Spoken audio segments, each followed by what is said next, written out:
In a tense classroom at Jiangcheng No. 2 High School, a chalkboard announces just 1 day left until the unified exam. The class teacher, Chen Fan, gives final instructions. He tells students taking the liberal arts exam to prepare the IR stationery and gives a more serious reminder to those taking the martial arts exam to prepare the IR combat gear and weapons. Teacher Chen Fan then warns about the deadly risk of the martial arts college entrance exam. He strongly advises any student with an awakened ability below D level not to take it. From his seat, a student named Xu Jingming smirks, feeling the teacher's warning is directed at him. He thinks to himself that he has transmigrated into this world, called Blue Star. It is technologically similar to his old one, but it is also inhabited by ferocious, bloodthirsty beasts. To counter this, some humans have awakened superpowers. In this world, people can awaken various abilities at age 16, which are rated on a scale from F to S. However, the majority of people only awaken skills between F and D.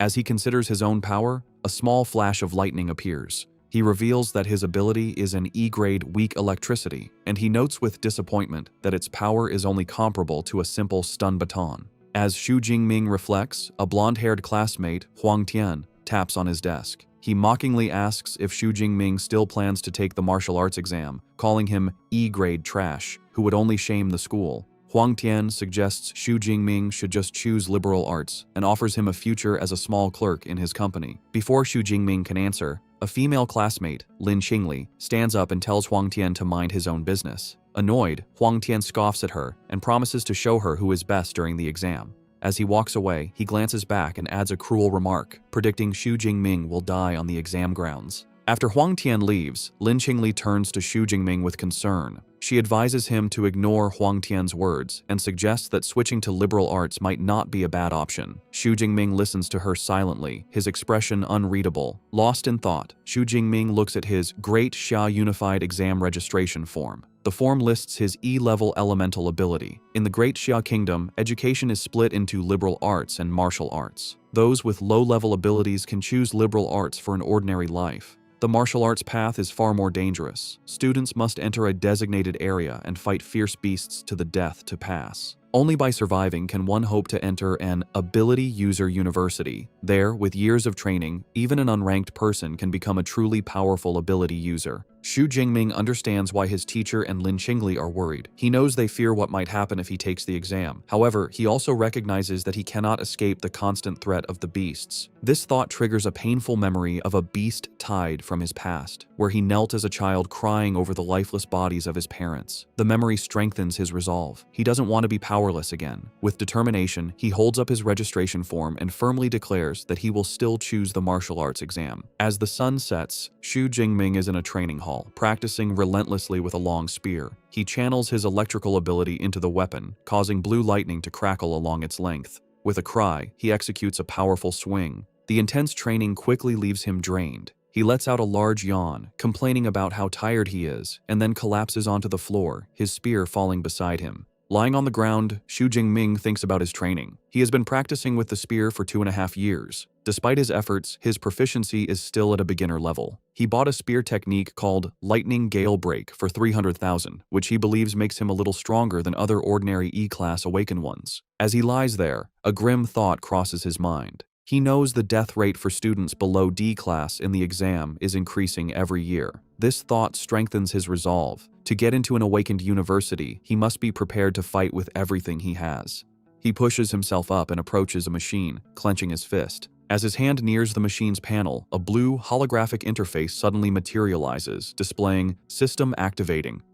Xu Jingming's eyes widen in shock as he tries to comprehend what is happening. The system's activation finishes, and a new message asks if he wants to claim the newbie gift package. Still on the floor, he realizes this could be the legendary cheat system for transmigrators. His shock turns into excitement. A wide grin spreads across his face as he wonders what the gift package contains. The system immediately reveals the contents: an S-rank super ability and 200 ability points. He is momentarily speechless. An S-rank ability is exceedingly rare. In a major country like Xiahua, a person with one is instantly recruited by top universities and cultivated into a powerhouse. Xu Jingming is stunned by his unbelievable fortune. The revelation fills him with hope. He realizes that even though he was born as E-rank trash, this system gives him a chance to change his destiny. With a determined grin, he reaches out his hand, crackling with his old weak electricity, and says, "Claim," accepting the gift without hesitation. Immediately, 3 system windows appear. The newbie gift package is claimed, 200 ability points are credited, and the system begins distributing his new S-rank ability,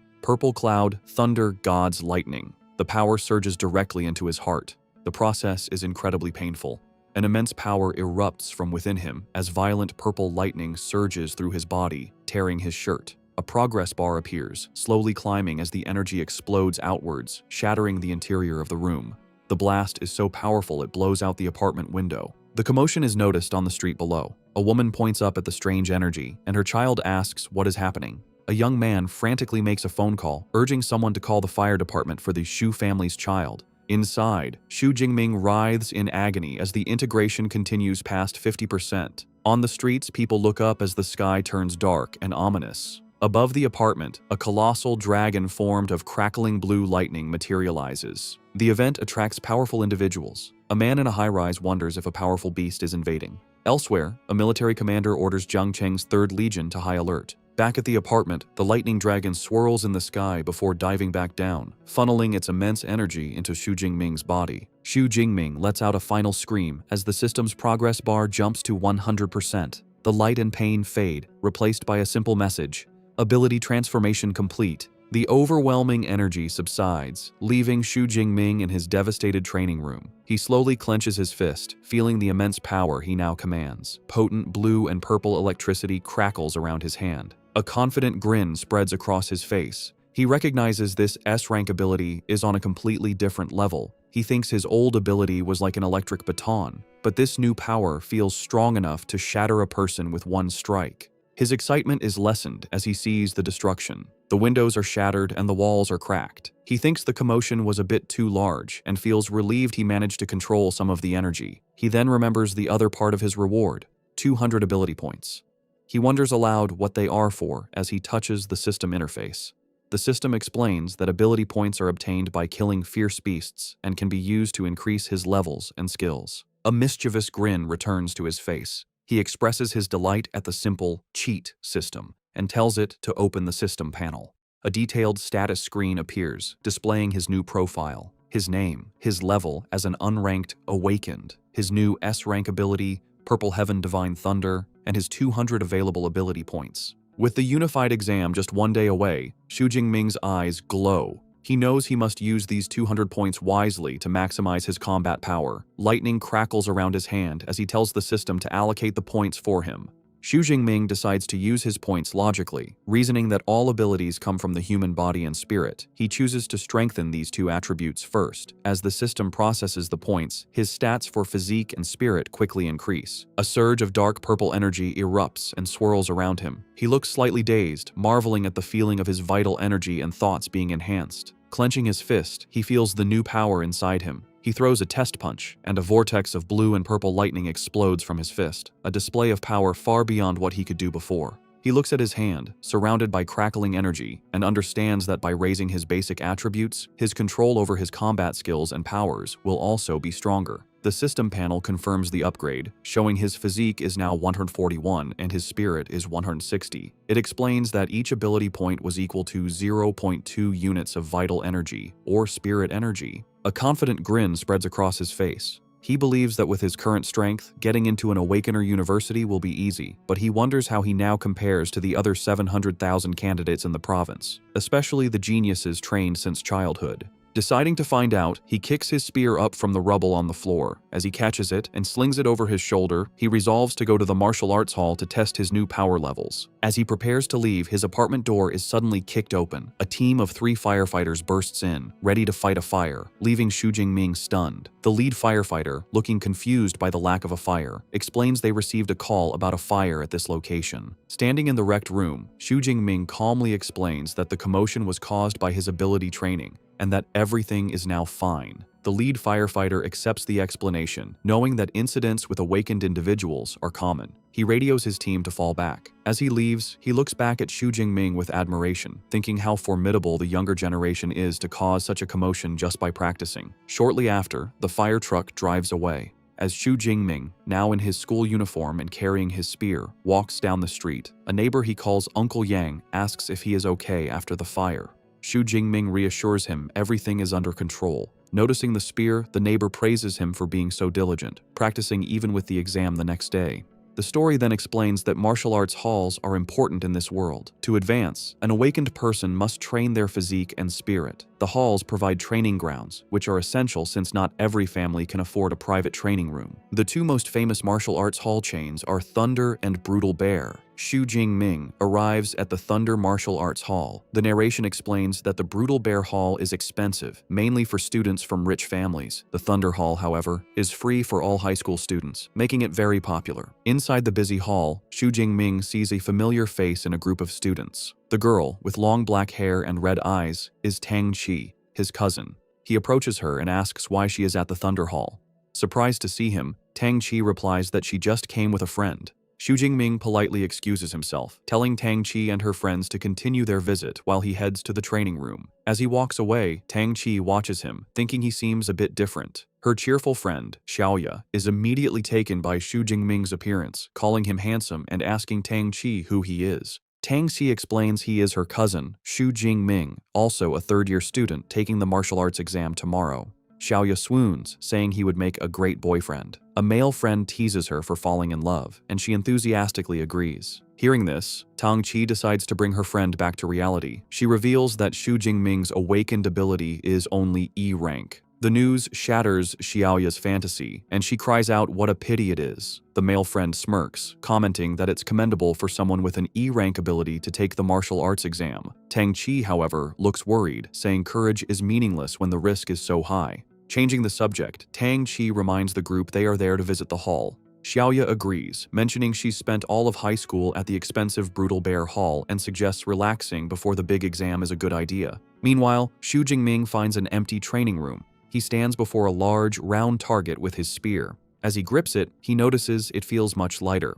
He realizes the spear hasn't changed. His own body has become much stronger. He considers that this old weapon might not be suitable anymore, but with the exam tomorrow, there's no time to find a new one. He decides to first test his peak physical strength without his lightning ability. He takes a deep breath, tightens his grip, and thrusts the spear forward. The weapon slams into the center of the target with incredible force. The strike leaves a spiderweb of cracks in the advanced training target. A digital display above it flashes the number 321. The room's equipment is made from a special memory metal, allowing it to automatically repair itself. Xu Jingming is astonished. His pure physical strength has doubled. He knows the strongest output for a normal, unranked awakened is only around 100 calories, making his base strength exceptional. Satisfied, he decides to try his new S-rank ability. His eyes glow blue as he prepares to channel the purple heaven's divine thunder. Arcs of purple and blue lightning crackle around his body. With a powerful leap, he brings his spear down on the target, creating a massive explosion of electrical energy. He looks up at the new reading,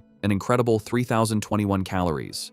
Xu Jingming is thrilled by how powerful his S-rank ability is. The standard for a first-tier awakened is only 1,000 calories. The fact that he, still unranked, can unleash an attack comparable to a mid-tier first-tier awakened shows his new potential. But he isn't done. With lightning still crackling around him, he declares that this is not his limit. He decides to use his true killer move, a technique stacking his enhanced strength, his ability, and his combat skills into one strike. He channels all his energy into the spear, which becomes covered in intense purple lightning. He swings the spear in a wide arc. As the spearhead nears the target, the lightning condenses into a single, bright sphere of power. With a fierce cry of "break," he unleashes the attack. The spear connects, resulting in a massive explosion of purple energy that completely engulfs the target. The force of the attack sends a shockwave through the entire martial arts hall. In the main stadium, students are shaken, with one crying out, wondering if it was an earthquake. On the training room floor, Tang Qi, Xiaoya, and their friends are thrown off balance. The male friend recognizes the powerful energy fluctuations, stating they are on the level of a true awakener. They wonder if a new awakener-level high school student has just appeared since all the known ones train at the other hall. Driven by curiosity, Tang Qi says they should go see. The group follows the trail of energy down the corridor. As they turn a corner, they come face to face with Xu Jingming, who is leaving the area with his spearhead now wrapped in a cloth. Tang Qi calls out to him, surprised to see him there. Xu Jingming calmly says he is heading home to prepare for the exam, giving no hint of the power he just used. His friend wishes him luck but dismissively tells the group to forget him, pointing to the training room Xu Jingming just left, saying the energy came from there. The group approaches the door. Peeking inside, they see a scene of total devastation. The advanced memory metal target has been completely destroyed, and the reinforced wall behind it is a massive crater of rubble. The entire room is a wreck. Tang Qi, Xiaoya, and the others can only stare in pure shock, unable to comprehend the level of destructive power that was just unleashed in a high school training room. Staring at the destruction, Xiaoya exclaims that even the advanced memory metal was blasted through, which would require an incredibly intense attack. She wonders if any high school student in their city of Jiangcheng is actually that powerful. The brown-haired male friend dismisses the idea. Touching the crater's edge, he says the residual energy feels too violent for a high school student. He theorizes it was a powerful second-order ability user who mistakenly entered the student-level floor. Another friend agrees, adding that even a genius from the provincial capital couldn't do this, making it impossible for such a person to be in their small city. Xiaoya, however, suggests a different theory. She points out that the only person they saw nearby was Xu Jingming and excitedly suggests he might be a hidden super genius. Her friends ridicule the idea, with one asking if she's been reading too many novels. The other points out that Xu Jingming is a known E-class user who would be lucky to have an attack strength of 300. Her friend offers a more logical explanation, suggesting the powerful user simply left through the other corridor. He then turns to Tang Qi, who has been silent, and asks for her opinion. Tang Qi simply answers, "Maybe," stepping forward to inspect the damage. As she runs her hand along the shattered wall, she notices the impact marks look like they were left by a long spear. The image of her cousin with his spear flashes in her mind. A deep suspicion forms, and she silently wonders if Xu Jingming taking the martial arts exam is really him overestimating his abilities. The next day is clear and bright, the day of the martial arts exam.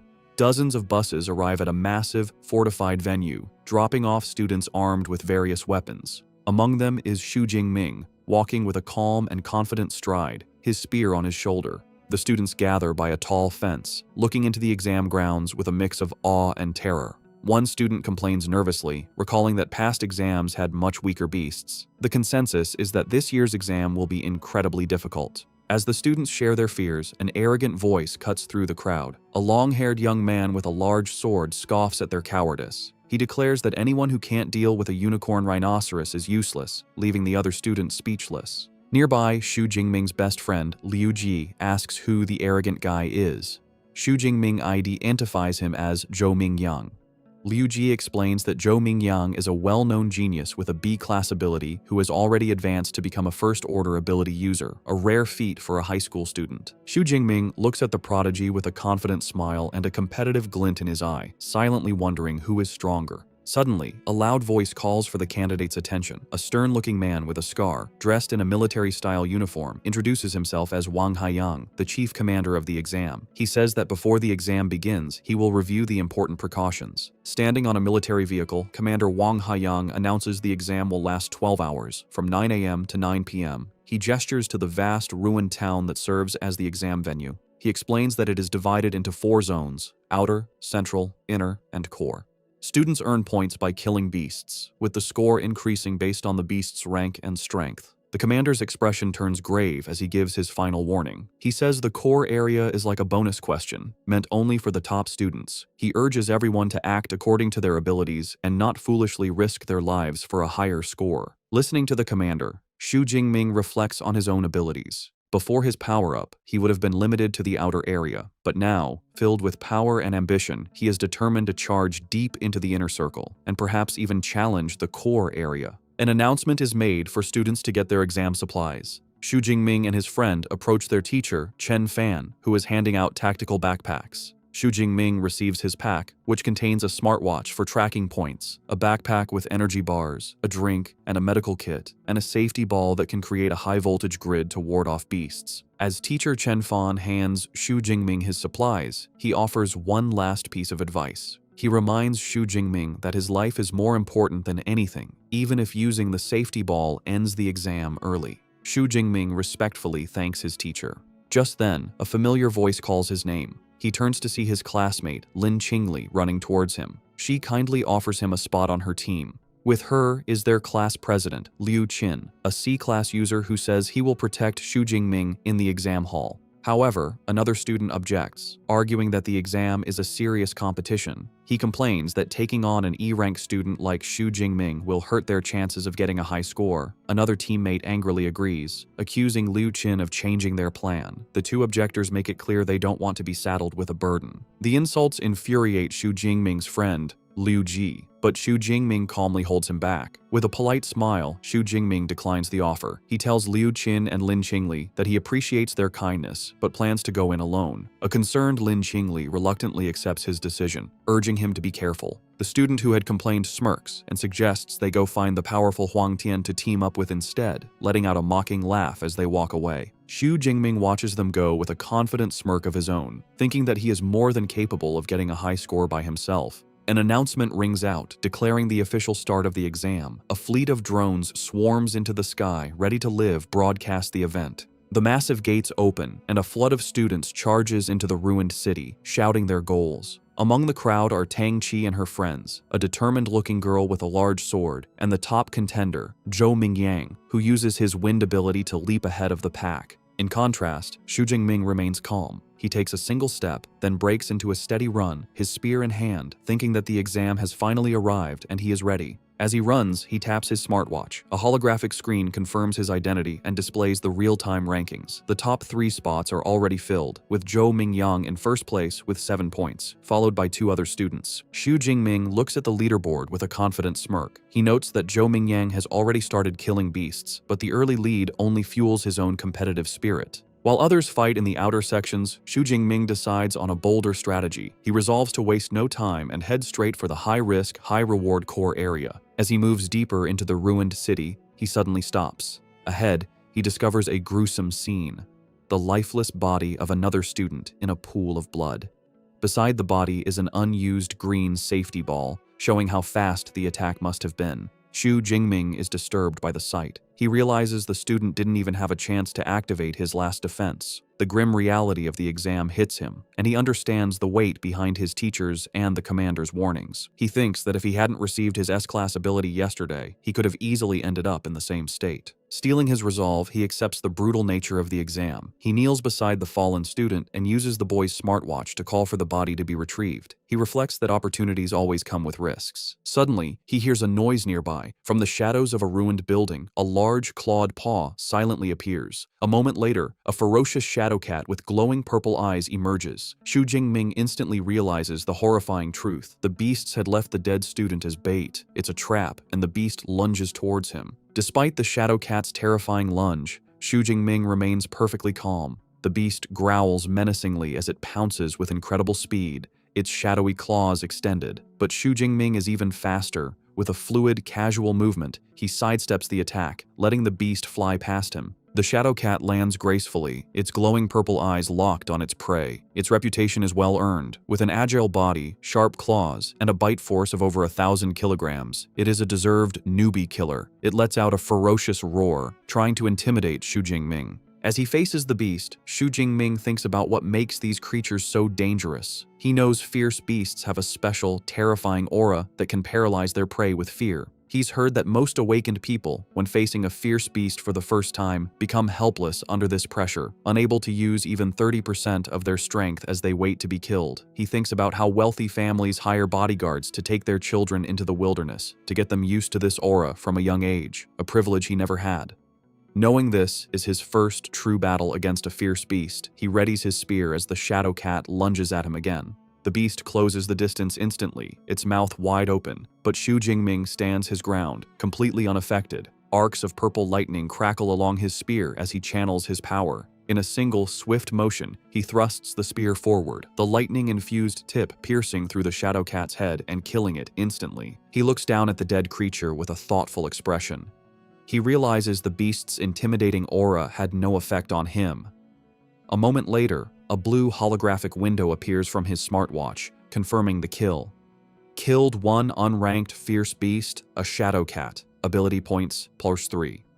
A note explains that fierce beasts are ranked from 1 to 9, and those below rank 1 are unranked, corresponding to unranked human awakened people. Xu Jingming looks at the map of the venue on his watch. He considers that killing beasts grants him ability points, but he seems unimpressed by the small reward, thinking that unranked beasts give far too few points. Realizing he is unaffected by the intimidating aura of fierce beasts, Xu Jingming concludes there is little point wasting time in the outer area. He resolves to get to the more dangerous central area as quickly as possible. He begins his journey deeper into the exam venue, cutting a bloody path through the unranked beasts. He effortlessly kills shadow cats, iron-furred pigs, and wolf-like creatures, gaining a steady 3 to 5 ability points with each kill. However, he identifies a flaw in his approach. While he has gained ability points, he recognizes that he lacks actual combat experience. His new S-rank ability is so overwhelmingly powerful that it kills unranked beasts instantly, preventing him from honing his fighting skills. He also considers the high energy cost of his new power. He knows higher-ranked abilities consume more energy. Unlike his old E-rank ability that could last for hours, he can't maintain his S-rank power at full strength for even an hour. With the exam lasting 12 hours, he understands he cannot waste energy before reaching the core area. He decides on a new strategy. He will kill fierce beasts using only his spear technique to gain experience and conserve power. Just as he makes this decision, a new, much larger threat appears, a formidable bipedal unicorn rhinoceros. The massive beast roars and charges, tossing a wrecked car aside with its immense strength. Instead of retreating, Xu Jingming stands his ground and faces the charge head-on. The powerful impact of the rhino's horn sends him flying backward. With incredible agility, Xu Jingming uses the momentum to flip himself in mid-air, positioning himself directly above the beast. Before the rhino can react, he dives down, landing on its back and plunging his spear deep into its skull with a single precise strike. The massive beast collapses, defeated. Breathing slightly,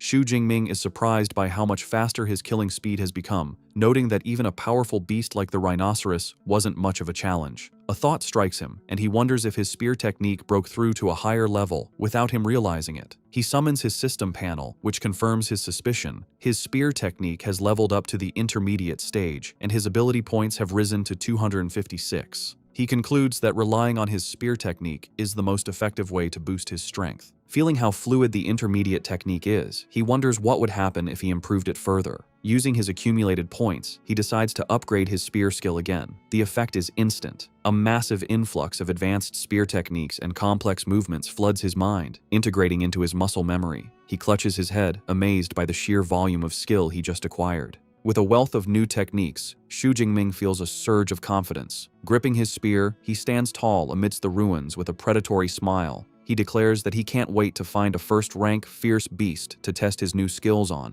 At the same time, in another part of the outer area, Lin Qingli and her team are moving through the streets. Suddenly, Lin Qingli stops, puzzled. In the distance, she thought she saw a familiar silhouette.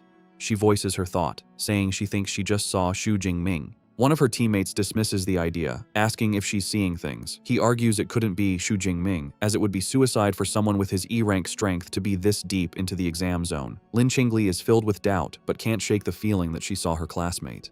She begins to worry about him. Her thoughts are interrupted when another teammate calls them over. The group rushes to find him standing before the massive, freshly killed corpse of the unicorn rhinoceros. They see that the blood on its wounds isn't dry, meaning it was killed just minutes ago. They examine the fatal injury, a clean, penetrating wound to the head made by a long-handled weapon. One of them exclaims that it's a spear wound. The pieces click together in Lin Qingli's mind. The spear wound, the timing, and the silhouette all point to one conclusion. She wonders aloud if the person she saw could really have been Xu Jingming. The skeptical teammate scoffs at the suggestion, arguing that a unicorn rhinoceros is a beast that only a C-rank awakened person could defeat alone. To settle the argument, another teammate suggests they check the score rankings. Without hesitation, Lin Qingli activates the leaderboard on her smartwatch. As the rankings appear, her eyes widen in shock. There, in 46th place with 256 points, is Xu Jingming, Zhangcheng Second High School. She exclaims that it really is him. Her teammates are speechless, their faces showing pure disbelief. They refuse to accept that the E-rank student they look down on is now in the top 50, speculating it must be someone with the same name. They are left questioning everything, unable to comprehend the situation. Meanwhile, far from the battlefield, officials and VIPs watch the exam on large screens. One spectator comments on the predictable strength of the first high school, which dominates the top 10 ranks. They single out Zhou Mingyang, ranked first with 412 points, who seems to have secured the title of Jiangcheng's top student. Another official wonders if he can become a provincial top 100 student, a feat no one from their city has achieved in years. Among the officials is Zhang Wenshan, the director of the Jiangcheng Education Bureau. With a self-satisfied smile, he agrees that Zhou Mingyang is their city's ace and expresses confidence that he will break into the provincial top 100. He then turns to the principals of the first and third high schools, praising their institutions. The principals humbly thank the director. While praising the top schools, Director Zhang Wenshan turns to the principal of the second high school, Zhao Yao. He condescendingly tells him that his school needs to work harder, noting their best student is only ranked 18th. The principal sweats nervously, bowing and stammering his agreement. Principal Zhao Yao is inwardly fuming. He knows that among the top 50 students, only 8 are from his school. He mentally lists his top students, including Xu Jingming, urging them to get their act together. A moment later, he pauses. The name Xu Jingming doesn't sound familiar. He wonders aloud who this student is and why he's never seen the name before. He turns to the teacher beside him, who is Chen Fan, and asks about Xu Jingming. Upon hearing that his supposedly weakest student is in the top 50, teacher Chen Fan has a jaw-dropping reaction of pure shock. He takes a moment to compose himself, wiping sweat from his brow. He recalls that Xu Jingming is an E rank awakened and wonders if the boy had been hiding his true strength, but he dismisses the thought as impossible. He looks up at the monitors in frustration, realizing that since only the top 10 students have dedicated camera feeds, there is no way for him to see how Xu Jingming is accumulating so many points. Meanwhile, back in the exam venue, Xu Jingming has pushed through the outer area and arrived at the central area, a zone with a much higher danger level. He walks calmly through the streets, crushing a bottle underfoot.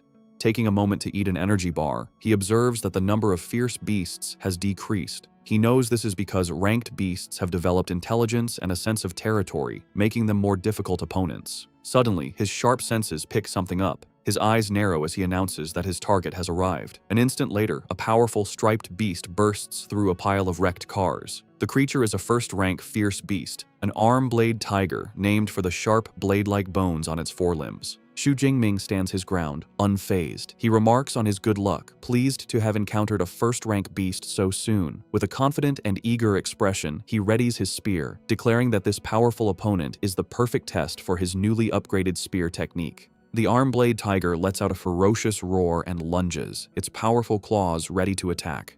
Xu Jingming remains calm and composed, holding his spear defensively. With a graceful spin, he deflects the tiger's initial pounce, expertly parrying the beast's attack with the shaft of his spear. The force of the blow causes the tiger to recoil slightly. Xu Jingming, however, seems completely unimpressed. With a confident smirk, he mockingly asks if this is all the power a first-tier beast has, musing that it would take a Tiger King to make him use more effort. His taunt enrages the beast. Declaring that he is sending it on its way, Xu Jingming goes on the offensive. He leaps forward with incredible speed, his spear becoming a blur as he lands a clean, deep strike on the tiger's shoulder, drawing blood. The beast roars in pain and fury, but Xu Jingming gives it no time to recover, maintaining his calm, focused stance. His attack has only enraged the first-rank beast further. Its eyes begin to glow with a menacing teal light. It rises up on its hind legs, towering over Xu Jingming, and lets out a deafening roar as it prepares to unleash its full power. The arm-blade tiger brings its massive, bladed paws down in a devastating swipe. Xu Jingming, showing incredible reflexes, dodges the attack and uses the momentum to swing himself around a nearby lamppost, avoiding the deadly claws and setting himself up for a powerful counterattack. Landing gracefully after his acrobatic move, Xu Jingming acknowledges the tenacity of the first-tier beast. He can see that despite its injuries, the arm-blade tiger still wants to put up a desperate struggle. Deciding to end the fight, he declares that any further resistance is futile. He begins to channel his spear technique, Lightning Gale Break, and a vortex of blue energy swirls around his weapon. With a powerful war cry, he unleashes the technique. His body becomes a blur as he executes a devastating spinning attack, the energy from his spear creating multiple slashing arcs of light. The attack connects, and the tiger lets out a final, agonized cry as the powerful technique tears through its body. The massive beast collapses to the ground, defeated. A notification immediately appears on Xu Jingming's smartwatch, confirming the kill of a first-tier armored tiger and awarding him 14 ability points. He notes with satisfaction that the points from a first-tier beast are almost double what he gets from an unranked one. A new perspective dawns on him. He realizes that while the exam hall is a place of danger for others, for him, it is a perfect treasure ground to level up. With renewed determination, he vows to harvest as many ability points as he can by hunting the most powerful beasts. Back in the audience stands, the atmosphere is tense as officials and teachers watch the live rankings. The leaderboard shows Xu Jingming is now tied for 32nd place with 328 points. An official turns to teacher Chen Fan, asking if this surprising student is from his class. Suddenly, Chen Fan is the center of attention. Other teachers praise him, marveling that only students from his class have broken into the top 50 from their school. They compliment his teaching methods. A flustered Chen Fan humbly deflects the praise, insisting it is all due to the student's own hard work. Their conversation is cut short when someone shouts and points at the screen. Xu Jingming's ranking has skyrocketed again, jumping to number 25. One official exclaims in disbelief that he somehow gained 44 points at once. Director Zhang Wenshan mentally calculates the point values, recalling that a peak unranked beast is worth 6 tier 8 points, while a low-grade first-tier beast is worth 14 to 16 points. Principal Zhao Yao continues the thought, his face pale with shock. He remembers that the kill count updates every 4 seconds, and an impossible realization begins to form in his mind. Director Zhang Wenshan completes the stunning calculation. Within a mere 4 seconds, Xu Jingming must have killed either 5 peak unranked beasts or 3 low-grade first-tier beasts. A pleased smile spreads across his face as he remarks that this kind of performance hasn't been seen in years. He turns to Principal Zhao Yao and comments that this student is a very good prospect, asking why he has never heard of him. The principal, still flustered, admits he has only just found out about Xu Jingming himself and says they will have to ask the boy's homeroom teacher. He immediately summons a nervous teacher Chen Fan, telling him to explain Xu Jingming's situation to the leaders, specifically asking about his talent. Standing before the city's top education officials, a sweating Chen Fan stammers out the unbelievable truth. Xu Jingming awakened an E-grade ability. Weak electricity. The principal is incredulous, asking if Chen Fan is certain he hasn't remembered incorrectly. Chen Fan insists that he is sure. He adds that he specifically advised Xu Jingming not to participate in the exam due to his low-rank ability. Director Zhang Wenshan listens with growing curiosity. He deduces that for a student with only an E-grade ability to get this far, he must have other outstanding qualities. This mystery piques his interest. He decides to wait, confidently predicting that with Xu Jingming's momentum, he should soon break into the top 10. At that point, they will get a dedicated camera feed and will finally understand how he is doing this. He adds a stern warning, however, that if the student is cheating, there will be consequences. Just as he finishes speaking, both teacher Chen Fan and Principal Zhao Yao's eyes go wide with shock. A new update appears on the leaderboard. Xu Jingming has done the impossible and broken into the top 10, now at 9th place. Just below him, at number 12, is his cousin, Tang Qi. Elsewhere in the exam hall, Tang Qi, now with cat-like ears and a tail, sits atop a defeated beast. She looks off into the distance with a knowing smile, now certain her cousin was the one who caused the destruction at the martial arts hall. The top-ranked student, Zhou Mingyang, also notices the new name on the leaderboard. He notes with some surprise that, with 6 hours still left, a new face has squeezed into the top 10. He thinks to himself that he has never heard of Xu Jingming before. Because he is in the top 10, a dedicated camera drone is sent to follow Xu Jingming. The feed shows him effortlessly killing another first-tier beast with his spear. As the beast falls, a notification awards him another 14 points. He comments to himself that the efficiency of killing beasts is much higher in the central area. He then notices the drone and realizes he must have entered the top 10. Standing over his latest kill, Xu Jingming reflects on the nature of the exam. He understands it's a test of strength and potential, where better results lead to greater recognition. With this in mind, he decides he has no reason to hide his true power, declaring that breaking into the top 10 is just the beginning. Before challenging the core area, he decides to improve his strength again. He checks his system panel, which shows his spear technique is now at the advanced level, and he has 312 ability points. He notes with some disappointment that his level hasn't automatically promoted from awakened. He deduces that the only way to advance to a true ability user is by learning a specific cultivation method, which he cannot do during the exam. Since he can't increase his rank, he decides to continue improving his basic attributes. He spends some points, boosting his physique by 40 and his spirit by 22. Feeling a surge of new power, he clenches his fist, ready to finally head to the core area. He soon arrives at the entrance to the core area, where the danger level is highest. He is greeted by a brutal scene, a pack of 9 armored tigers devouring the corpse of a large, rhino-like beast. From a safe distance, Xu Jingming observes the pack. He quickly identifies the one in the middle, which is larger and has a more powerful aura, as the armored Tiger King. Far from being intimidated, he sees this as a great harvest of points waiting for him. Just as he prepares to move, he senses another presence. He calls out, telling the hidden person to come out. From behind a corner, Zhou Mingyang emerges, looking impressed. He compliments Xu Jingming on his sharp perception and admits he didn't expect the mysterious student who broke into the top 10 to be him. Xu Jingming recognizes the top-ranked student and asks how Zhou Mingyang knew who he was.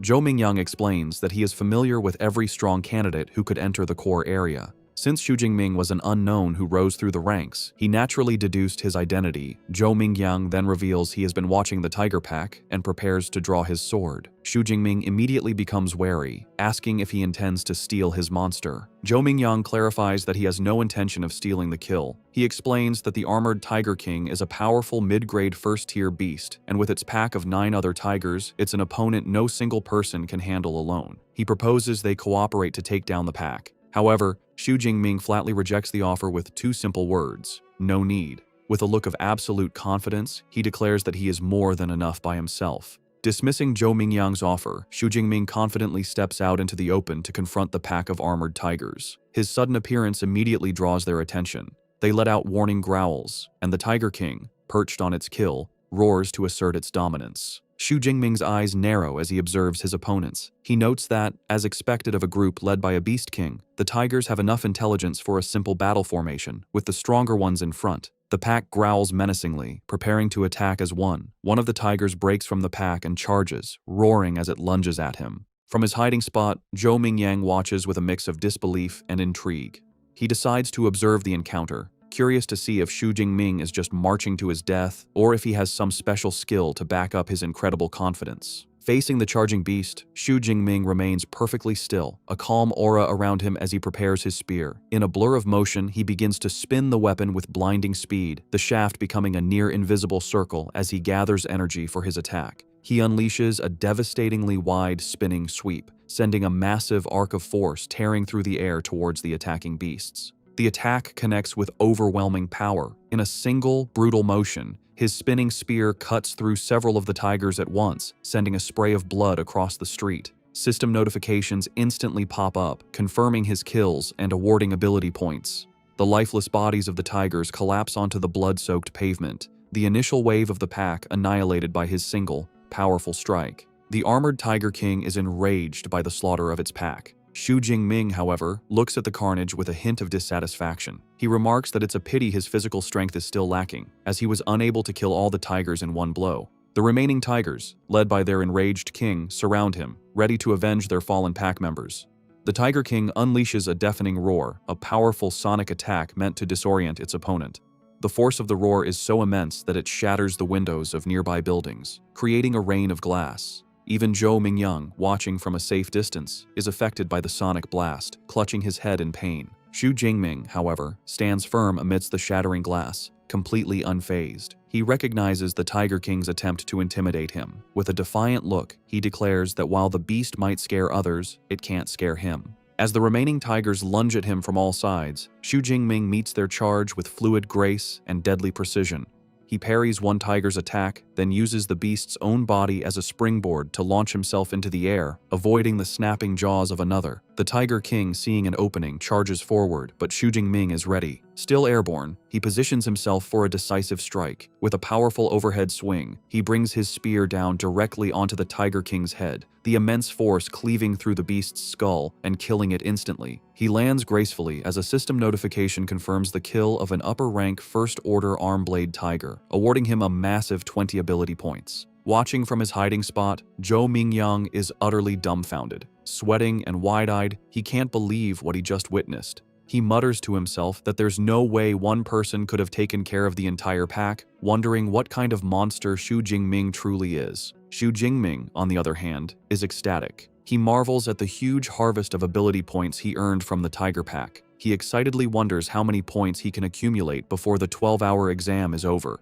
Knowing that more points mean more power, he decides to hurry and find the next group of beasts to hunt. Before he can leave, Zhou Mingyang runs out from his hiding spot, demanding to know how Xu Jingming managed to crush the tigers with just a long spear. He asks if his ability is a reinforcement type, which would explain his incredible physical prowess. Without stopping, Xu Jingming simply leaps away, calling back that he is a lightning type. Zhou Mingyang is left fuming, not believing the answer. He clenches his fist in frustration, thinking Xu Jingming is being dismissive. A moment later, he realizes that with so many new kills, Xu Jingming's score is likely to catch up to his. He quickly checks the leaderboard on his smartwatch. To his absolute horror, he sees that Xu Jingming has not just caught up, but completely surpassed him. The leaderboard now shows Xu Jingming in first place with 1,122 points, while he has been pushed down to second with 985. The realization leaves him screaming in frustration. Back in the audience stands, the officials are erupting with excitement. Director Zhang Wenshan stands up and declares that Xu Jingming's high-level spearmanship confirms he is a genuine genius.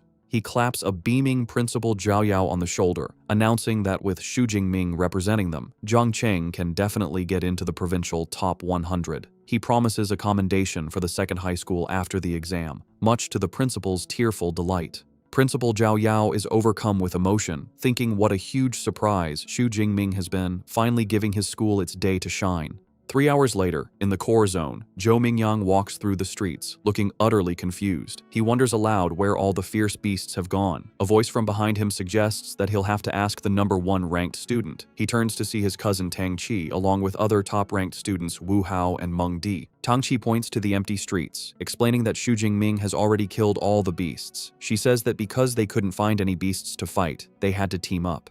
Zhou Mingyang is left stunned, finding it impossible to believe one person could have cleared out the entire core zone. Tang Qi tells Zhou Mingyang that she can tell he hasn't been a ranked ability user for very long. To prove her point, she tells him to look at her cousin's current score. She activates her smartwatch, and the leaderboard appears. Zhou Mingyang's eyes go wide in disbelief as he sees the astronomical number next to Xu Jingming's name. 35 points, more than triple his own score. He can only stammer in shock. Tang Qi calmly explains the math.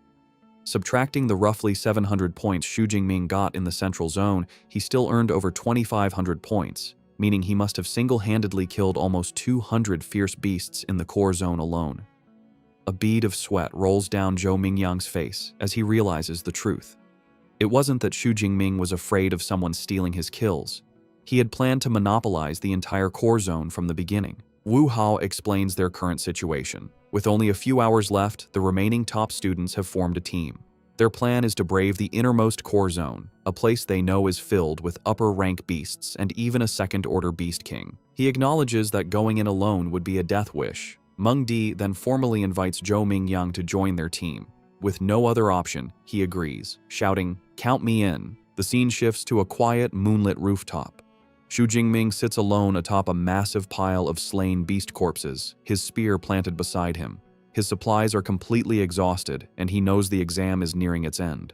But his hunt for power is not over. He decides he must go deeper to get more ability points. Knowing the innermost core zone holds second-order fierce beasts, he resolves to strengthen his power one last time. He pulls up his system panel, revealing he has accumulated a staggering 2413 ability points. With a mischievous grin, he decides to put his points into an upgrade. After channeling the new power, he stands over the corpse of a massive bear-like creature, letting out a breath of relief. He feels confident that with this final boost, he should be able to handle this year's combat exam finale. As the other top students sprint towards the final area, their final sprint begins. Deep within the innermost zone, a terrifying new beast emerges from the ruins. A massive, white-furred, wolf-like creature with glowing red eyes and dangerous red crystals on its back.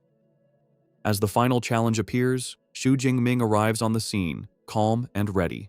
He holds his spear, a confident look on his face as he wonders what kind of second-order fierce beast the exam has arranged for him this year. Just as Xu Jingming arrives for the final challenge, the team of top-ranked students also reaches the innermost core zone. They immediately identify the massive, crystal-backed creature as a bloodthirsty savage bear. The beast shows its incredible power by smashing a wrecked car with a single swipe of its paw. The sight fills the team with dread. Zhou Mingyang exclaims that they are in big trouble. Meng Di explains that this rare beast has a hide as tough as E-grade alloy, which even missiles can't pierce. She adds with terror that a single strike from its paw could kill them all instantly. Seeing the overwhelming odds, Tang Chi suggests they abandon the mission. Their situation is even more dire than they thought. They realize the compound is guarded not just by the Beast King, but also by a large pack of high-rank first-level beasts. One of them grimly states that if they enter, they will likely be wiped out by the horde before the savage bear even moves. Faced with the impossible challenge, a team member immediately quits, saying there's no point in getting a high score if you die. Zhou Mingyang tries to stop him, angrily questioning the point of being handsome if he's just going to rush into a horde of beasts to die. The team's morale has completely shattered. Suddenly, Meng Di points towards the compound, shouting for the others to look. They see a lone figure entering the deadly area. Tang Chi's eyes widen as she recognizes him. It's Xu Jingming, fearlessly walking into the heart of the beast horde. As he gracefully leaps into the compound, the others watch in disbelief. Zhou Mingyang complains about the difficult test, while another student panics, crying out that Xu Jingming's entrance has startled the entire horde, which now turns its attention to him. Enraged by the intrusion, the entire horde of fierce beasts charges at him.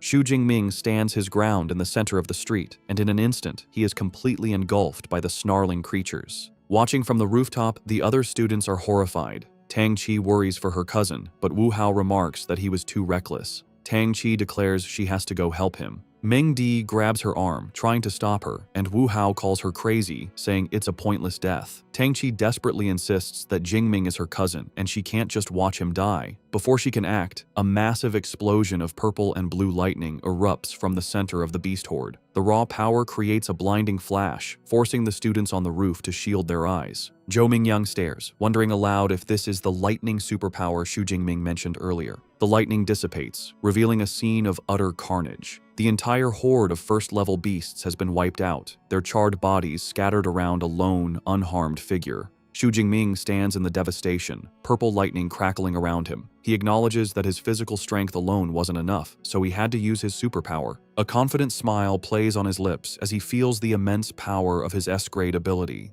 Having cleared the lesser threats, he turns his attention to the final challenge, the bloodthirsty savage bear, standing over the corpses of its minions. The massive beast lets out a deafening roar. Xu Jingming remains calm, analyzing his opponent. He notes the savage bear is massive and likely not agile, concluding that with his powerful thunder ability, it should be manageable. He then notices the beast is not alone. It has several smaller but still dangerous minions. Realizing these creatures might be an annoyance, he decides there's only one thing to do. With a look of fierce determination, his eyes glowing, he declares that he will clear the area first. He bursts into motion, his body enhanced by his S-grade lightning ability, moving with blinding speed as he blitzes through the remaining beasts. He effortlessly dispatches a high-rank Shadow Cat, his smartwatch confirming the kill and awarding him 13 points. With a confident grin, he marvels at the enhancement his superpower provides to his physique, but acknowledges he can't maintain the dangerous state for long. Knowing it's enough to clear the minions, he cuts down the last of the lesser beasts with a powerful sweep of his spear, earning another 15 points for a high-rank unicorn rhino. With the area cleared, the final confrontation begins. The savage bear roars in fury, slamming its massive paws into the ground and creating a shockwave that shatters the pavement. The beast charges, shaking the ground. Xu Jingming, wreathed in his lightning aura, meets the charge head-on. With a powerful leap, he dodges the charge and swings his spear in a devastating arc, shattering one of the large red crystals on the beast's back. The battle continues in a blur, with Xu Jingming expertly dodging the bear's attacks and landing precise strikes, shattering more crystals and wounding the beast. His smartwatch continuously updates with points as he dismantles the Beast King's defenses. The savage bear roars, enraged as it watches its minions fall. Xu Jingming, wreathed in lightning, taunts the beast, asking if it's getting angry. He promises to deal with it after taking care of the last minion. As he charges the final rhino, the Bear King watches with cunning intelligence. Just as Xu Jingming is about to strike, the Bear King moves with unexpected speed, smashing its own minion to bits to intercept him. Xu Jingming is surprised, realizing the beast anticipated his move. The Bear King claps its paws together, sacrificing its last minion to create a devastating shockwave that obliterates the ground and nearby cars. The final rhino is torn apart in the explosion. However, the attack fails to harm its target. Xu Jingming, surrounded by his lightning aura, gracefully flips through the air, landing safely and untouched by the explosion. With the battlefield cleared of lesser threats, only the two kings remain. Xu Jingming grins fiercely, his body crackling with power. He declares that with no minions left, it's time to see if the beast's armor-like hide can withstand the force of his thunder. With a powerful thrust, Xu Jingming plunges his lightning-covered spear into the bloodthirsty savage bear's head. The impact creates a huge explosion of purple energy that covers the drone following him, cutting its camera feed. The students on the rooftop are hit by the shockwave, shielding their faces from the blast. In the audience stands, the officials stare in stunned silence at the static-filled screen. Director Zhang Wenshan, shocked, turns to Principal Zhao Yao. He yells, asking if he calls the power they just saw an E-class ability and accusing him of kidding. Another official, also amazed, remarks that Xu Jingming could instantly kill a high-tier rank 1 beast and fight a rank 2 boss, a feat even an A-class user would struggle with. Principal Zhao Yao, sweating and at a loss, can only guess it might be a rare ability mutation. Regardless, Director Zhang Wenshan laughs and says that after today, the great Xia nation will be shaken by Xu Jingming's name. Back on the battlefield, the result of Xu Jingming's attack is clear. The bloodthirsty savage bear is wounded with a deep gash on its head, but it is not defeated. The beast roars and swats Xu Jingming with its paw, sending him flying. He is shocked his powerful attack only left a shallow wound. He lands hard on the ground, using his skills to recover. He quickly analyzes the situation. He realizes the savage bear's hide is resistant to blades and doesn't conduct electricity. He admits to himself that with his current strength, it will be hard to kill the beast in one shot. The enraged savage bear begins to gather dark energy around its body. Xu Jingming, sensing the immense power, can only look on in shock, saying, "What?" Dark energy gathers around the bloodthirsty savage bear as it powers up, rolling forward like a monstrous boulder. It smashes through everything, the ground seeming to buckle under its power. Xu Jingming leaps back onto debris as purple lightning crackles around him, readying himself. He is surprised the beast activated its berserk skill so quickly, recognizing the beast truly hates him.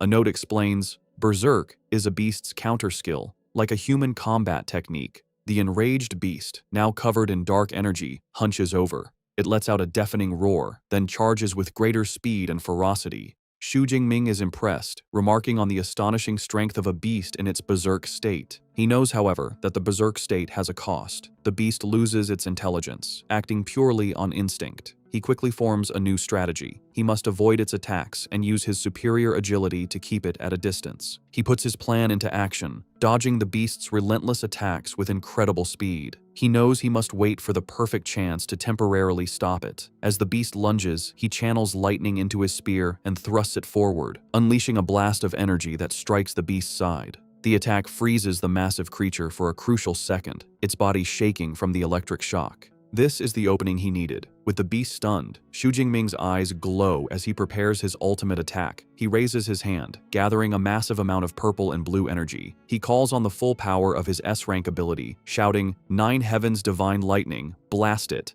A huge torrent of divine lightning comes down from the sky, slamming into the bloodthirsty savage bear. The beast is engulfed in the blast, its roars drowned out by the crackling energy. When the light fades, the massive beast lies motionless, smoke rising from its charred body. Xu Jingming stands over it, a confident smile on his face as purple lightning dances around his fingertips. He remarks that after half a minute of his purple divine lightning, even the thickest defense couldn't withstand it. However, the battle isn't over. The beast's eye snaps open, glowing with a furious red light. With a final, desperate roar, it lunges, its massive jaws open for a final bite. The electrical power surging through its body causes a temporary paralysis, freezing it just inches from its target. Seeing his chance, Xu Jingming calmly states, "It's time." He gathers all his remaining power into his spear, his eyes glowing. He channels his ultimate technique, saying the words, "Lightning, Gale, Break." He unleashes the attack, a massive sphere of lightning that slams into the paralyzed beast's open mouth. The explosion is immense, a vortex of power that tears through the beast from the inside, creating a huge crater in the street. The force of the blast finally brings the mighty second-order beast down for good. Its massive body collapses onto the pavement, defeated. A system notification confirms the kill and awards him plus 124 ability points. Kneeling beside the Beast King, Xu Jingming breathes a sigh of relief, stating the final battle is over. He reflects that to deal with the second-order beast, he upgraded his Lightning Gale technique, and he is pleased with its power. A triumphant smile spreads across his face. He notes that although the battle only lasted 2 minutes, it was the most exhilarating he has ever experienced. He then wonders how many points he will get after clearing out all the beasts in the core area. The exam ends as night falls. Back in the audience stands, the final results are displayed on the main screen, and the crowd roars. In first place is Xu Jingming with an unbelievable score of 10,835 points. In a distant second is Zhou Mingyang with 1,103 points, followed by Wu Hao with 945. The officials are ecstatic. Director Zhang Wenshan, Principal Zhao Yao, and teacher Chen Fan leap to their feet, cheering. They celebrate that Xu Jingming not only broke their city's record, but the entire Jiangnan province record. They call him a genius. They recall last year's provincial champion only scored just over 8,000 points. With his score, they declare Xu Jingming has practically pre-booked this year's champion title. Standing amidst the destruction, Xu Jingming looks at the sky and notes there isn't much time left. He reflects on his accomplishments with a confident smirk. He has killed all the fierce beasts in the inner circle and core area. With time left, he decides to head back to the central area to kill as many remaining beasts as he can. As he walks back, he passes the rooftop where the other top students are gathered. They stare in disbelief. Tang Qi is amazed her cousin killed a Tier 2 Beast King, while Zhou Mingyang is bewildered, wondering why Xu Jingming is going back when he is already in first place. Mengdi correctly guesses he is heading back to the central area. The horrifying realization dawns on her, and she wonders aloud if he is going back to clear out all the remaining beasts. The other students are speechless at his ambition. The reality hits them. Zhou Mingyang realizes that with Xu Jingming's speed, he might actually do it. If they don't leave soon, they might not get a single point in the last hour. He declares their team-up is over and leaves first. The others quickly follow, scrambling to hunt for any remaining beasts. 1 hour later, an official announcement echoes across the exam venue. The 2037 Zhangcheng Martial Arts College entrance examination has concluded. Killing beasts no longer counts, and all candidates are told to return. Throughout the venue, the remaining students react. A tired Tang Qi wipes sweat from her brow, sighing that it's finally over. Elsewhere, one student despairs over being one beast away from passing, while another celebrates just barely making it. In the midst of the carnage, Xu Jingming stands over his final kill, looking unsatisfied. He wonders why the exam had to end so quickly, feeling he wasn't quite finished. As students exit the exam venue, they are greeted by guards, their faces a mix of exhaustion and relief. Outside, Tang Qi's friend Xiaoya is still reeling from Xu Jingming's power. She clings to Tang Qi, asking for the third time if Xu Jingming is really her cousin. Tang Qi, looking weary, confirms he is. Xiaoya's crush has returned. With a blush, she begs Tang Qi for his contact information. Tang Qi reminds her that just yesterday she wasn't interested. Xiaoya quickly says things are different now that he is first in the exam and continues to beg. Their conversation is interrupted by a commotion. Someone shouts that Xu Jingming is coming out. A massive crowd of students swarms the exit, desperate to see the new champion. Xu Jingming emerges from the gate, his expression calm and his spear on his shoulder. He is met with cheers and congratulations. Some jokingly ask him to give them 100 of his points. He smiles and waves, taking in the sudden fame as he walks towards the buses. In the crowd, Wu Hao and Zhou Mingyang look on. Wu Hao remarks that Zhou Mingyang should have been the one in that position, but Zhou Mingyang humbly replies he is content with his score, admitting he never knew the second high school could produce such a monster. Before Xu Jingming can get on the bus, he is stopped by Principal Zhao Yao, who congratulates him and introduces him to Director Zhang Wenshan. The director informs Xu Jingming that he wants to give him a ride himself. Xu Jingming looks at the chaotic crowd and realizes it's for the best, knowing the bus ride would be full of questions. He gets into a sleek black car with the officials, which speeds away. Inside the car, Director Zhang asks Xu Jingming which superpower university he wants to attend.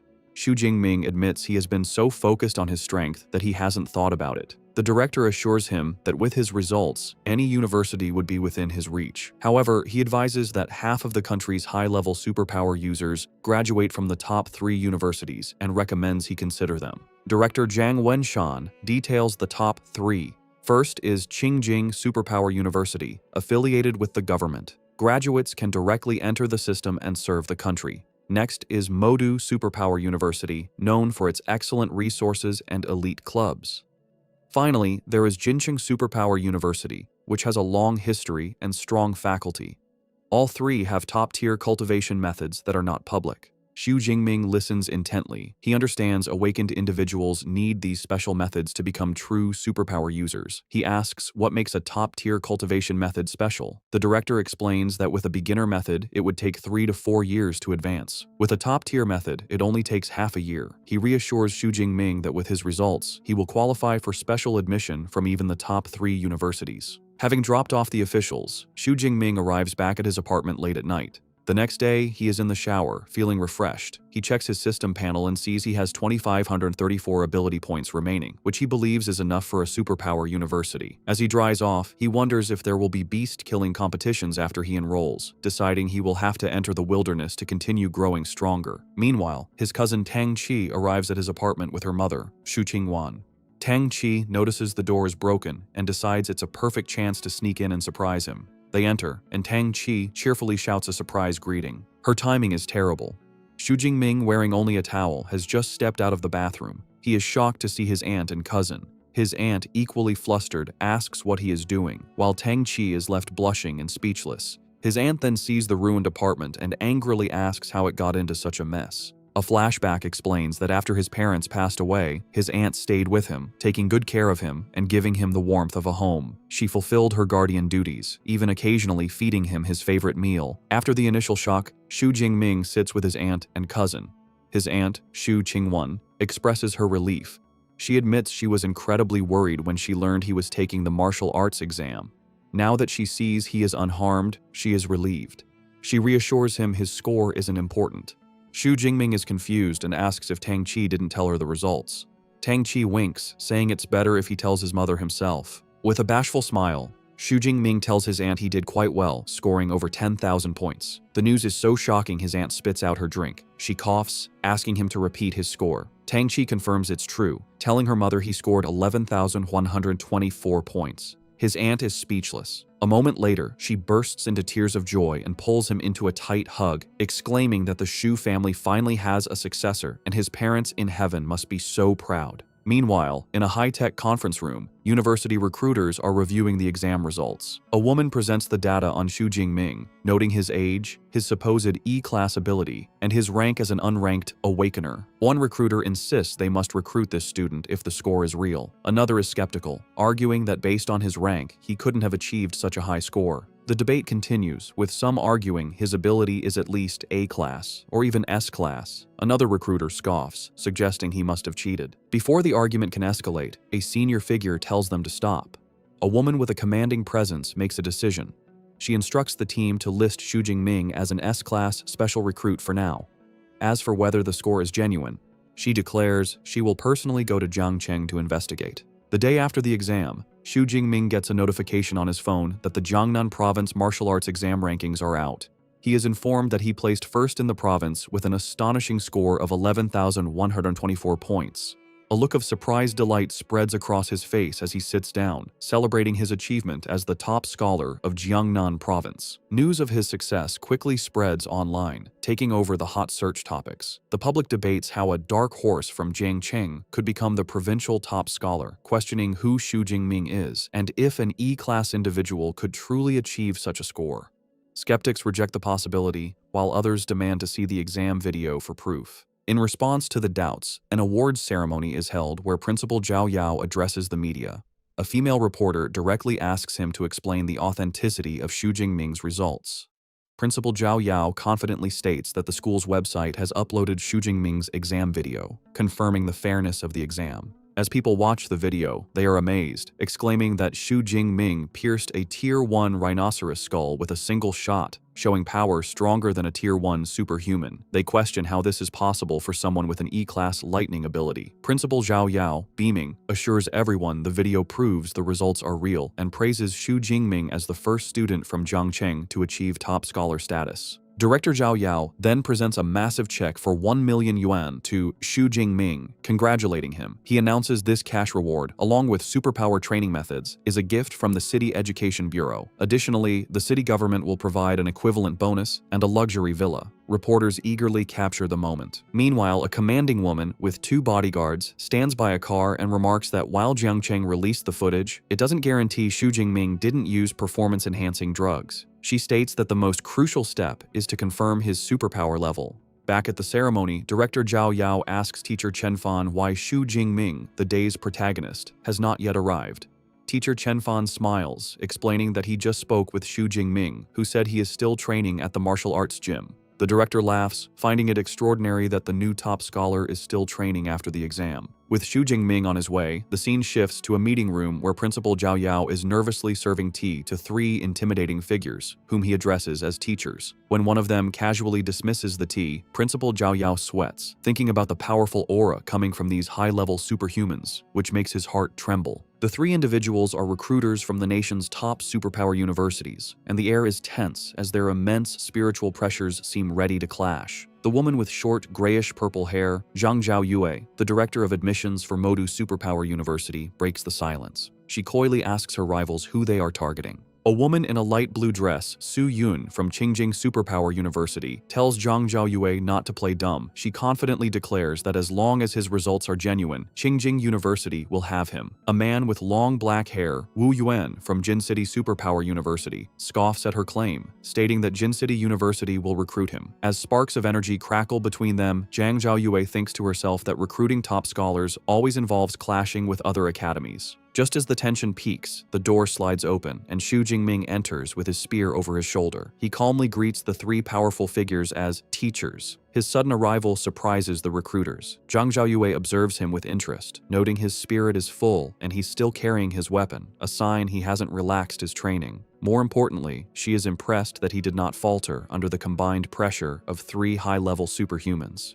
Principal Zhao Yao formally introduces the recruiters to Xu Jingming, Director Zhang Zhaoyue from Modu University, Director Su Yun from Qingjing University, and Minister Wu Yuan from Jin City University. Director Zhang Zhaoyue speaks first, complimenting him on his stunning combat techniques in the exam video. However, she gets straight to the point, asking why his superpower no longer seems to be the E-class weak electricity, and requests an explanation. Expecting this question, Xu Jingming gives a prepared answer. He calmly explains that before the exam, while training at home, he was struck by natural lightning, and his superpower became much stronger. Wu Yuan and Su Yun immediately conclude that it sounds like a superpower mutation. Zhang Zhaoyu then suggests that Xu Jingming probably doesn't know the true level of his mutated superpower. She has brought a superpower detection instrument with her and invites him to try it. She presents a glowing, circular device and tells him to use his superpower on it. Xu Jingming places his hand on the instrument and unleashes his power. A massive, violent surge of purple and white lightning erupts from him, covering the device. Su Yun is visibly shocked by the sheer force of the lightning. The detection device completes its scan, identifying the superpower as Purple Cloud Divine Thunder. But as it tries to assign a rating, it beeps erratically and cracks appear. In a flash of golden light, the instrument overloads and explodes into pieces. The blast sends arcs of electricity across the room, startling everyone. A shocked Principal Zhao Yao asks what is going on. Wu Yuan and Su Yun, however, look thrilled. They state the situation is confirmed. His power overloaded the small device, which means his ability level must be S-class at the very least. With Xu Jingming's S-class potential confirmed, Director Zhang Zhaoyue smiles, thinking they bet on the right person this time. The confirmation immediately sparks a fierce bidding war. Wu Yuan from Jin City University is the first to make an offer, shouting that his university will give Xu Jingming a 4 million admission bonus, a full set of C-class equipment, and free access to all superpower training methods for all 4 years. Su Yun from Qingjing University scoffs at his offer. She turns to Xu Jingming with a charming smile and presents her own proposal, a 5 million admission bonus, and for 4 years, free access to all of their S-class superpower training methods and combat techniques. Xu Jingming is taken aback by her generous offer. Finally, Zhang Zhaoyue from Modu Superpower University makes her move. She states that Modu doesn't offer cash bonuses or equipment, but can match the other offers on cultivation methods. Then, she reveals her trump card, adding that they will also provide an S-class cultivation resource annually. The mention of an S-class resource leaves both Wu Yuan and Su Yun in complete shock. Unfamiliar with the term, Xu Jingming asks what an S-class cultivation resource is.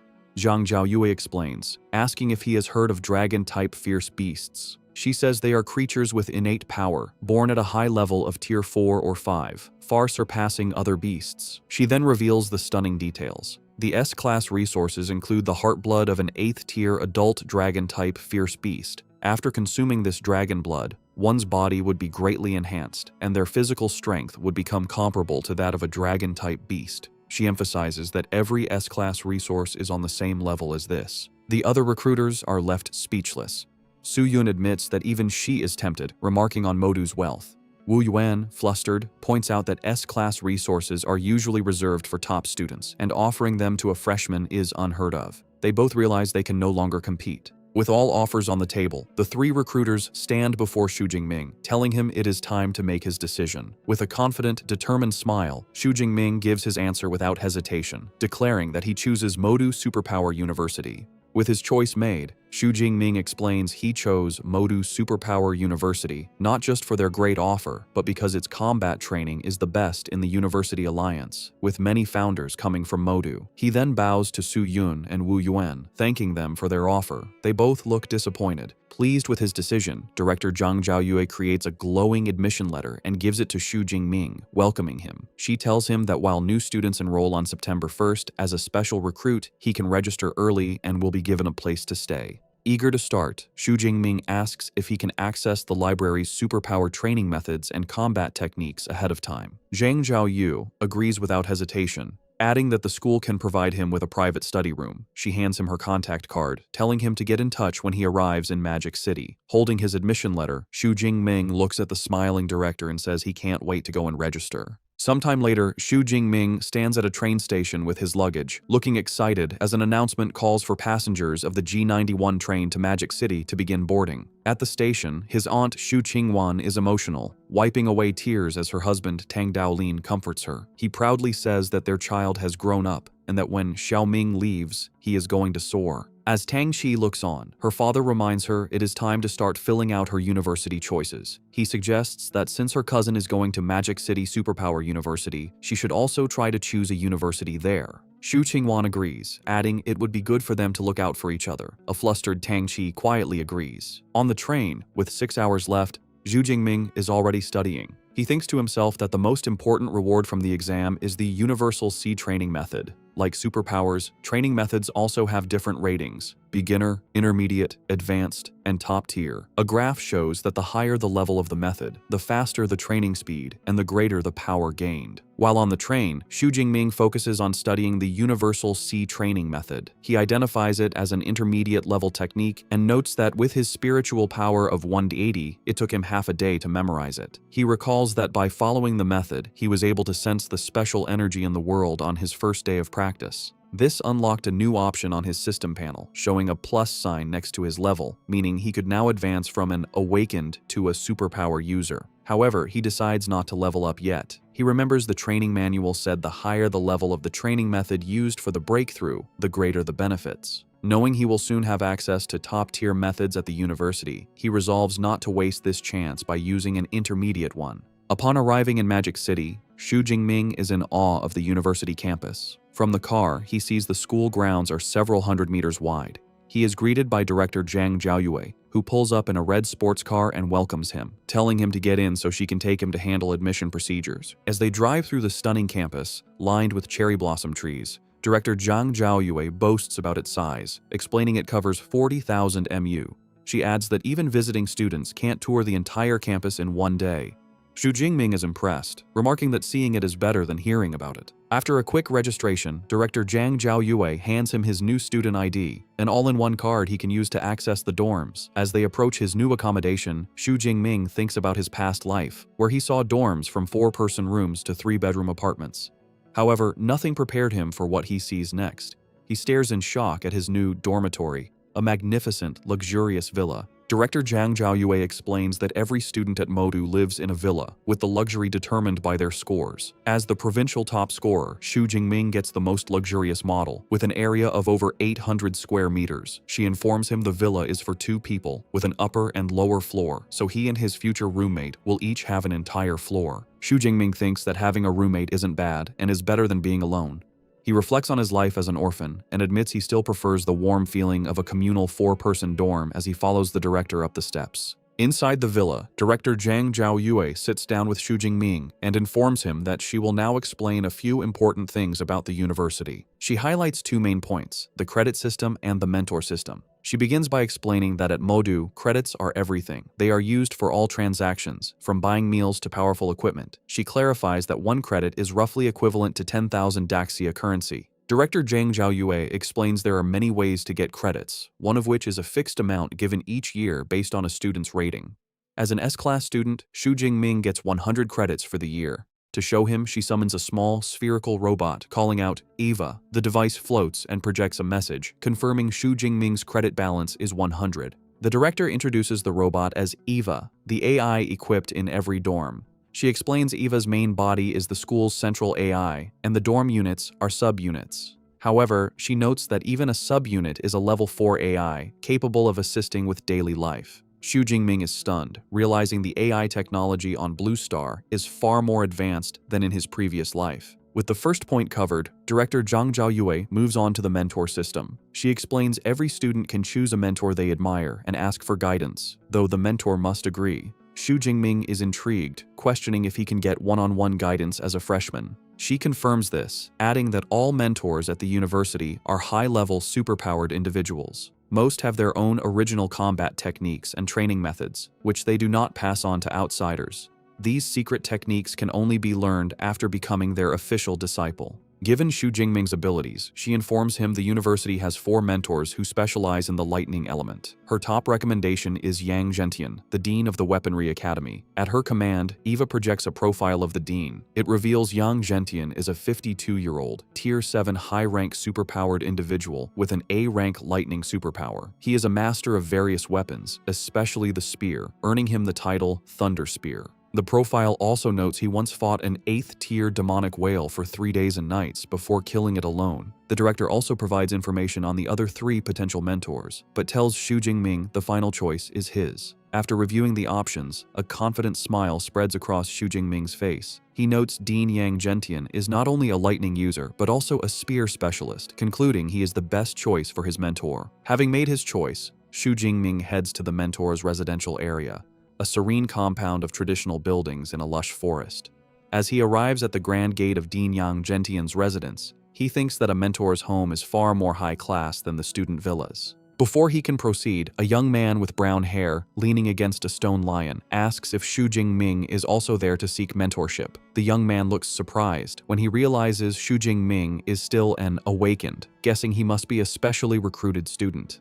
After Xu Jingming confirms this, the other student remarks that in previous years, special recruits were typically mid to high-rank Tier 1 individuals. The student introduces himself as Tan Mingyang, a junior from the Weaponry Academy. Xu Jingming introduces himself as a freshman who just registered. Tan seems impressed, commenting that Xu Jingming is quick to seek mentorship. He explains that most freshmen only learn about this after the freshman competition, which interests Xu Jingming. Tan explains that the freshman competition is a university tradition held a few days after registration. All teachers watch, and students who perform well are sought after by academies, with some even being chosen directly by mentors. He clarifies that while it's not impossible for a special recruit like Xu Jingming to seek mentorship early, trying to become the dean's disciple right after enrolling is as difficult as winning the lottery. Xu Jingming politely thanks him for the explanation and asks if Tan is also there to seek mentorship from teacher Yang.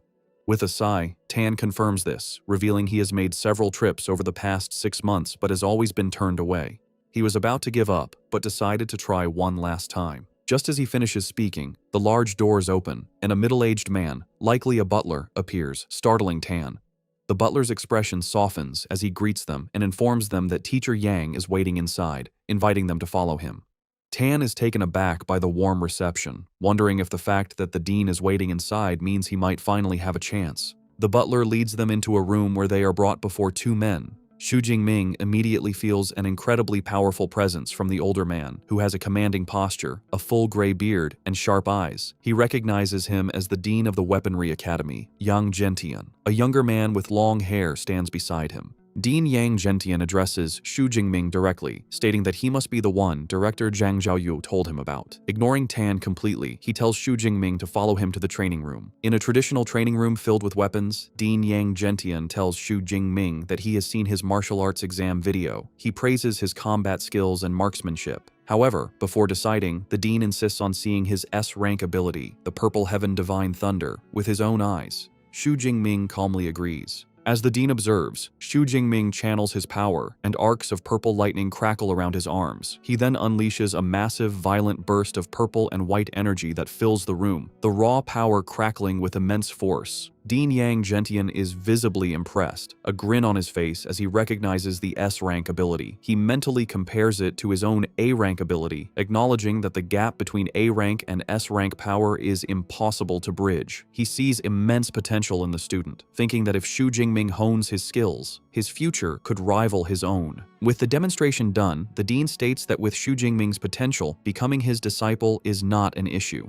However, he offers a serious warning. He explains that he has made many friends and enemies. He cannot guarantee his enemies won't target his disciples, and asks if Xu Jingming is still willing to accept him as a master, knowing the risks. Without hesitation, Xu Jingming drops to his knees in a formal sign of respect. With a wide, determined grin, he declares that he is willing. He passionately explains that he admires high-level ability users who have grown strong through bloody struggles. He believes the number of enemies his teacher has defeated is proof of his immense combat ability. Pleased with this answer, Dean Yang Gentian laughs heartily and formally accepts him. He declares that from this day forward, Xu Jingming is his 32nd disciple and his very first S-rank disciple. Telling him to rise, the dean presents Xu Jingming with his first gifts, a top-tier ability training method called Extreme Ability Training Method, and a body-tempering combat technique called Thunder Indestructible Body, both of which he created. Xu Jingming is stunned by the value of the gifts, realizing a body-tempering combat technique that can strengthen his body is far more precious than an ordinary one. The dean explains that while the ability training method is one of only 3 top-tier methods in the school, the real highlight is the Thunder Indestructible Body technique, the culmination of his life's work. He adds that the technique has been certified by 2 major martial arts halls and has been officially rated as S-rank. The revelation leaves Xu Jingming utterly speechless, shocked to learn of an S-rank combat technique. Combat techniques, like abilities, have their own ratings, from F to SSS. The higher the rank, the more difficult it is to master, but the more powerful it will be. Xu Jingming reflects on this, realizing the terrifying extent of his new master's talent. He knows that most 7th-level masters are exceptional if they can create an A-rank combat technique. For his master to have created an S-rank technique, his martial arts talent is terrifyingly high. Dean Yang Gentian provides more details about his S-rank technique. He explains that the Thunder Indestructible Body is only for lightning element users and has 13 levels. With each level, the user's body undergoes a transformation. However, he clarifies a crucial requirement. To begin cultivating it, one must first advance from an awakened to a true ability user. He then gives Xu Jingming his first task. He instructs him to use the Extreme Ability Training Method to achieve his breakthrough. Once Xu Jingming has advanced, he is to return, and the dean will personally help him build the foundation for the Thunder Indestructible Body. Overwhelmed with gratitude, Xu Jingming bows deeply, thinking how much better it is to have a mentor's guidance. The dean then shares a personal motivation, revealing he has only cultivated the technique to the 10th level. He looks at Xu Jingming with hope, stating that if he is unable to reach the peak of a martial saint, then Xu Jingming will be the greatest hope to prove the technique's potential. His eyes gleam as he reveals his ultimate guess. If one can cultivate the technique to its final level, their body can achieve a state of being eternal and indestructible. As Xu Jingming leaves his master's residence, waving goodbye to the butler, he finds Tan Mingyang sitting dejectedly on the steps outside, holding his head in despair.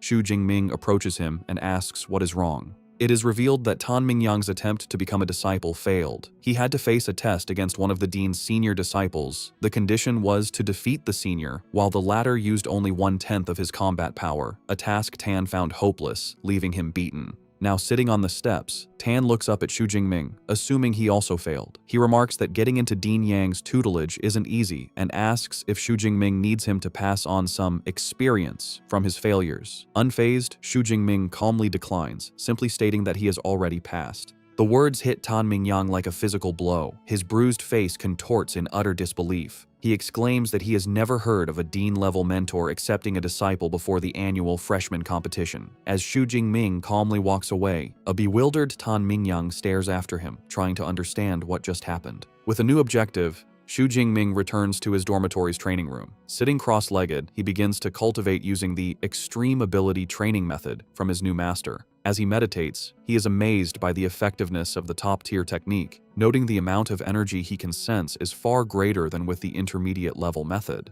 A confident smirk appears on his face. Knowing he has already mastered the principles, he decides there is no need to practice it step by step.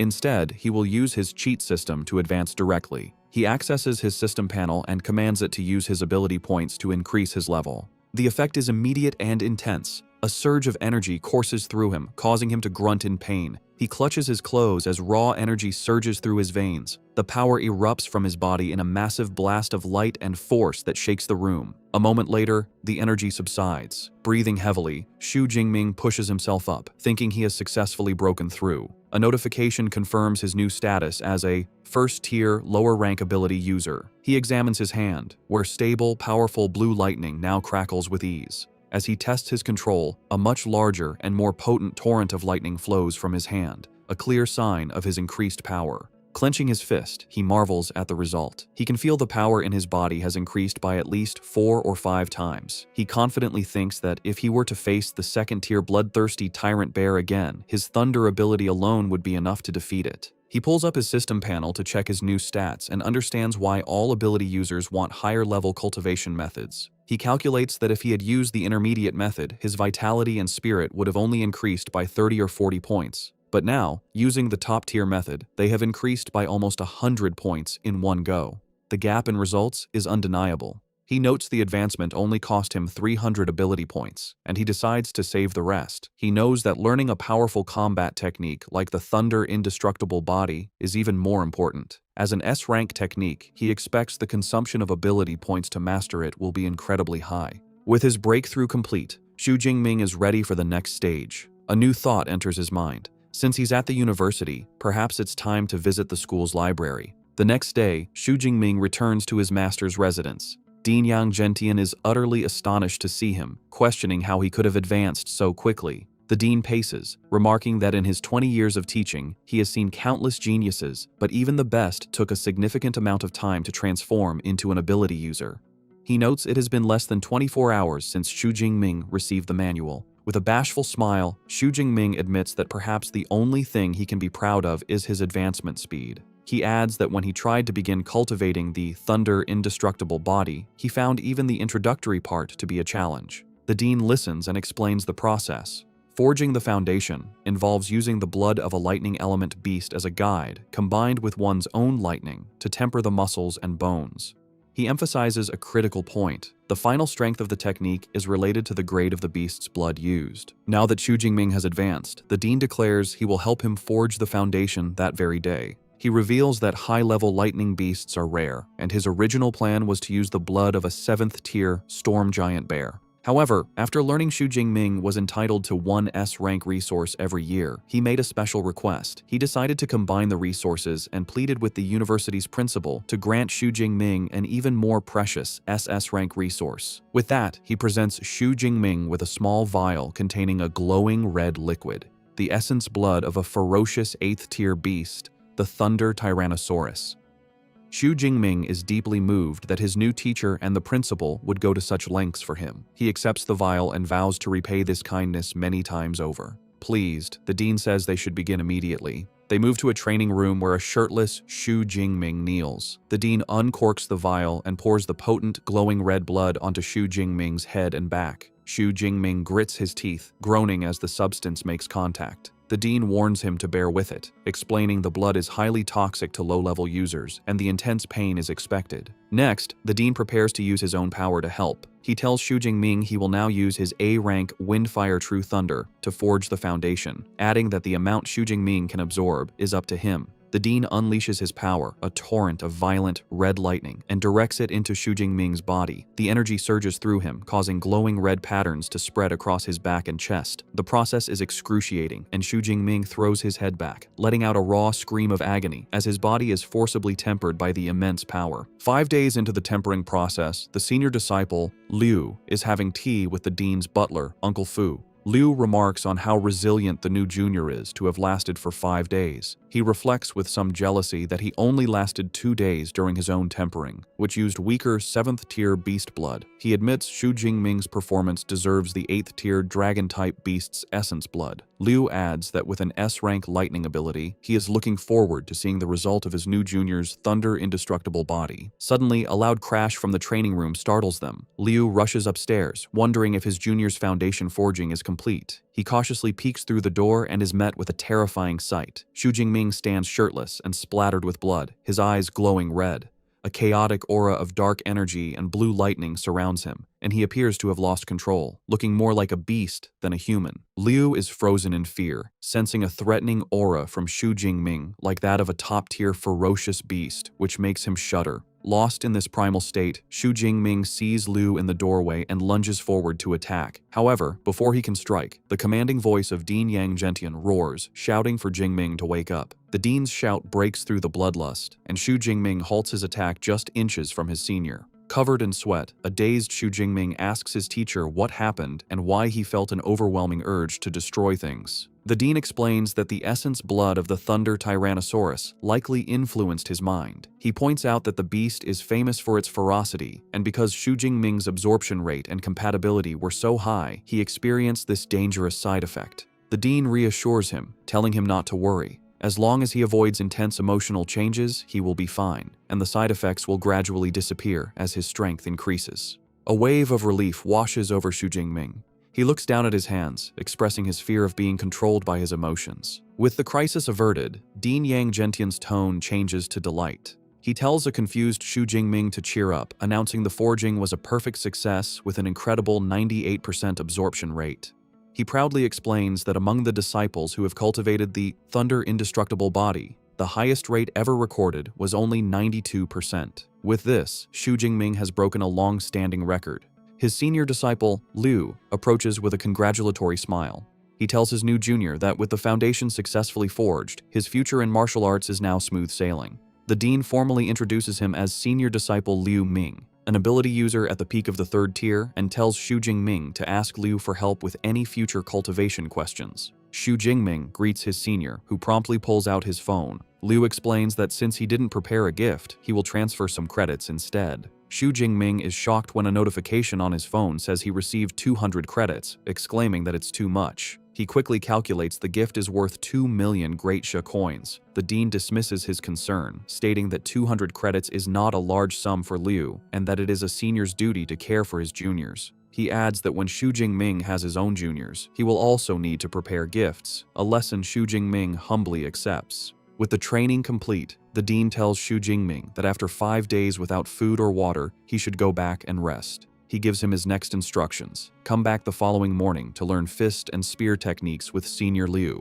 Xu Jingming gratefully thanks his teacher and leaves. Back at his luxurious villa, Xu Jingming finds a young man with spiky white hair and red eyes on the couch, focused on a video game. The young man turns, realizing he's not alone, and greets Xu Jingming, guessing he must be his new roommate. He introduces himself as Liu Wentao. When Xu Jingming introduces himself, Liu Wentao's eyes widen. He excitedly points and exclaims that he is the top scorer from Jiangnan province. When Xu Jingming asks how he knew, Liu Wentao proudly declares his nickname is Mr. Know-It-All, as he knows about most freshmen. He admits he didn't specifically look up Xu Jingming, but the stir he caused was so big he couldn't help but hear about him. He marvels that the legendary Dark Horse top scorer is his new roommate. Putting a friendly arm around his shoulder, he starts bombarding our boy with questions, asking if he is really from Zhangcheng, if he was truly just an awakened during the exam, and commenting that his ability does not look like it's only E rank. Despite the endless questions, Xu Jingming finds he likes the friendly chatterbox.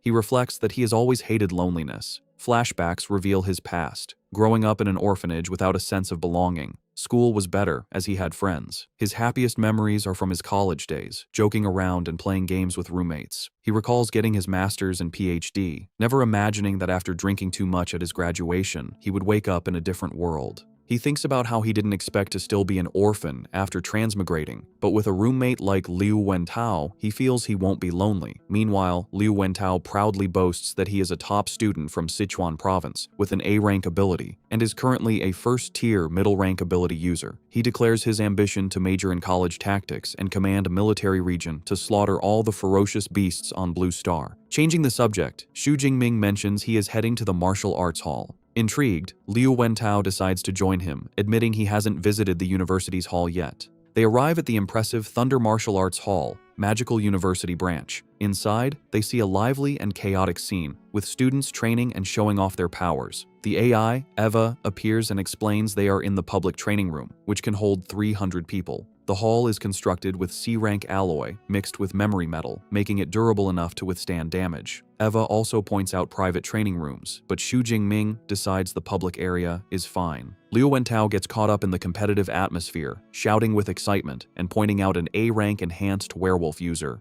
Xu Jingming dryly comments that his roommate isn't being quiet himself. Xu Jingming then asks Eva about the large numbered pillars in the center of the room. Eva explains they are punch power challenge boards. There are 5 leaderboards, one for each of the 5 tiers of ability users. She informs them that if they get into the top 3,000 on their boards, they will receive a 50 credit reward. Liu Wentao eagerly accepts the challenge, thinking it sounds easy. Eva clarifies there are just over 4,000 students in the university. Eager for the reward, Liu Wentao decides to try. Eva instructs him to swipe his student ID to start, adding the crucial rule that abilities and combat techniques are forbidden. Liu Wentao eagerly steps up to the pillar and swipes his student ID. The AI, Eva, announces his attempt. His activation draws the attention of older students, who mockingly note he is only a first-tier, middle-rank freshman. Feeling the pressure, a determined Liu Wentao resolves not to lose face. With a loud cry, he unleashes a powerful punch, striking the pillar with impressive force.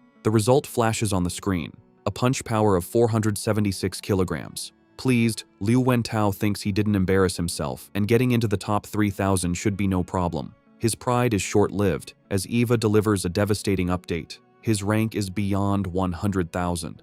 Liu Wentao is left in shock, screaming in disbelief and questioning how this is possible with only about 4,000 students at the university. Eva coldly clarifies the leaderboard tallies the scores of all students since the university's founding 100 years ago. The humiliating realization dawns on Liu Wentao. The crowd was waiting to see him make a fool of himself. The older students erupt in laughter, with one remarking how hilarious it is. As his roommate wallows in embarrassment, Xu Jingming offers some consolation, reminding him that as a spiritual element user, physical punch power isn't his strength. A grateful Liu Wentao encourages Xu Jingming to try, certain he will be stronger.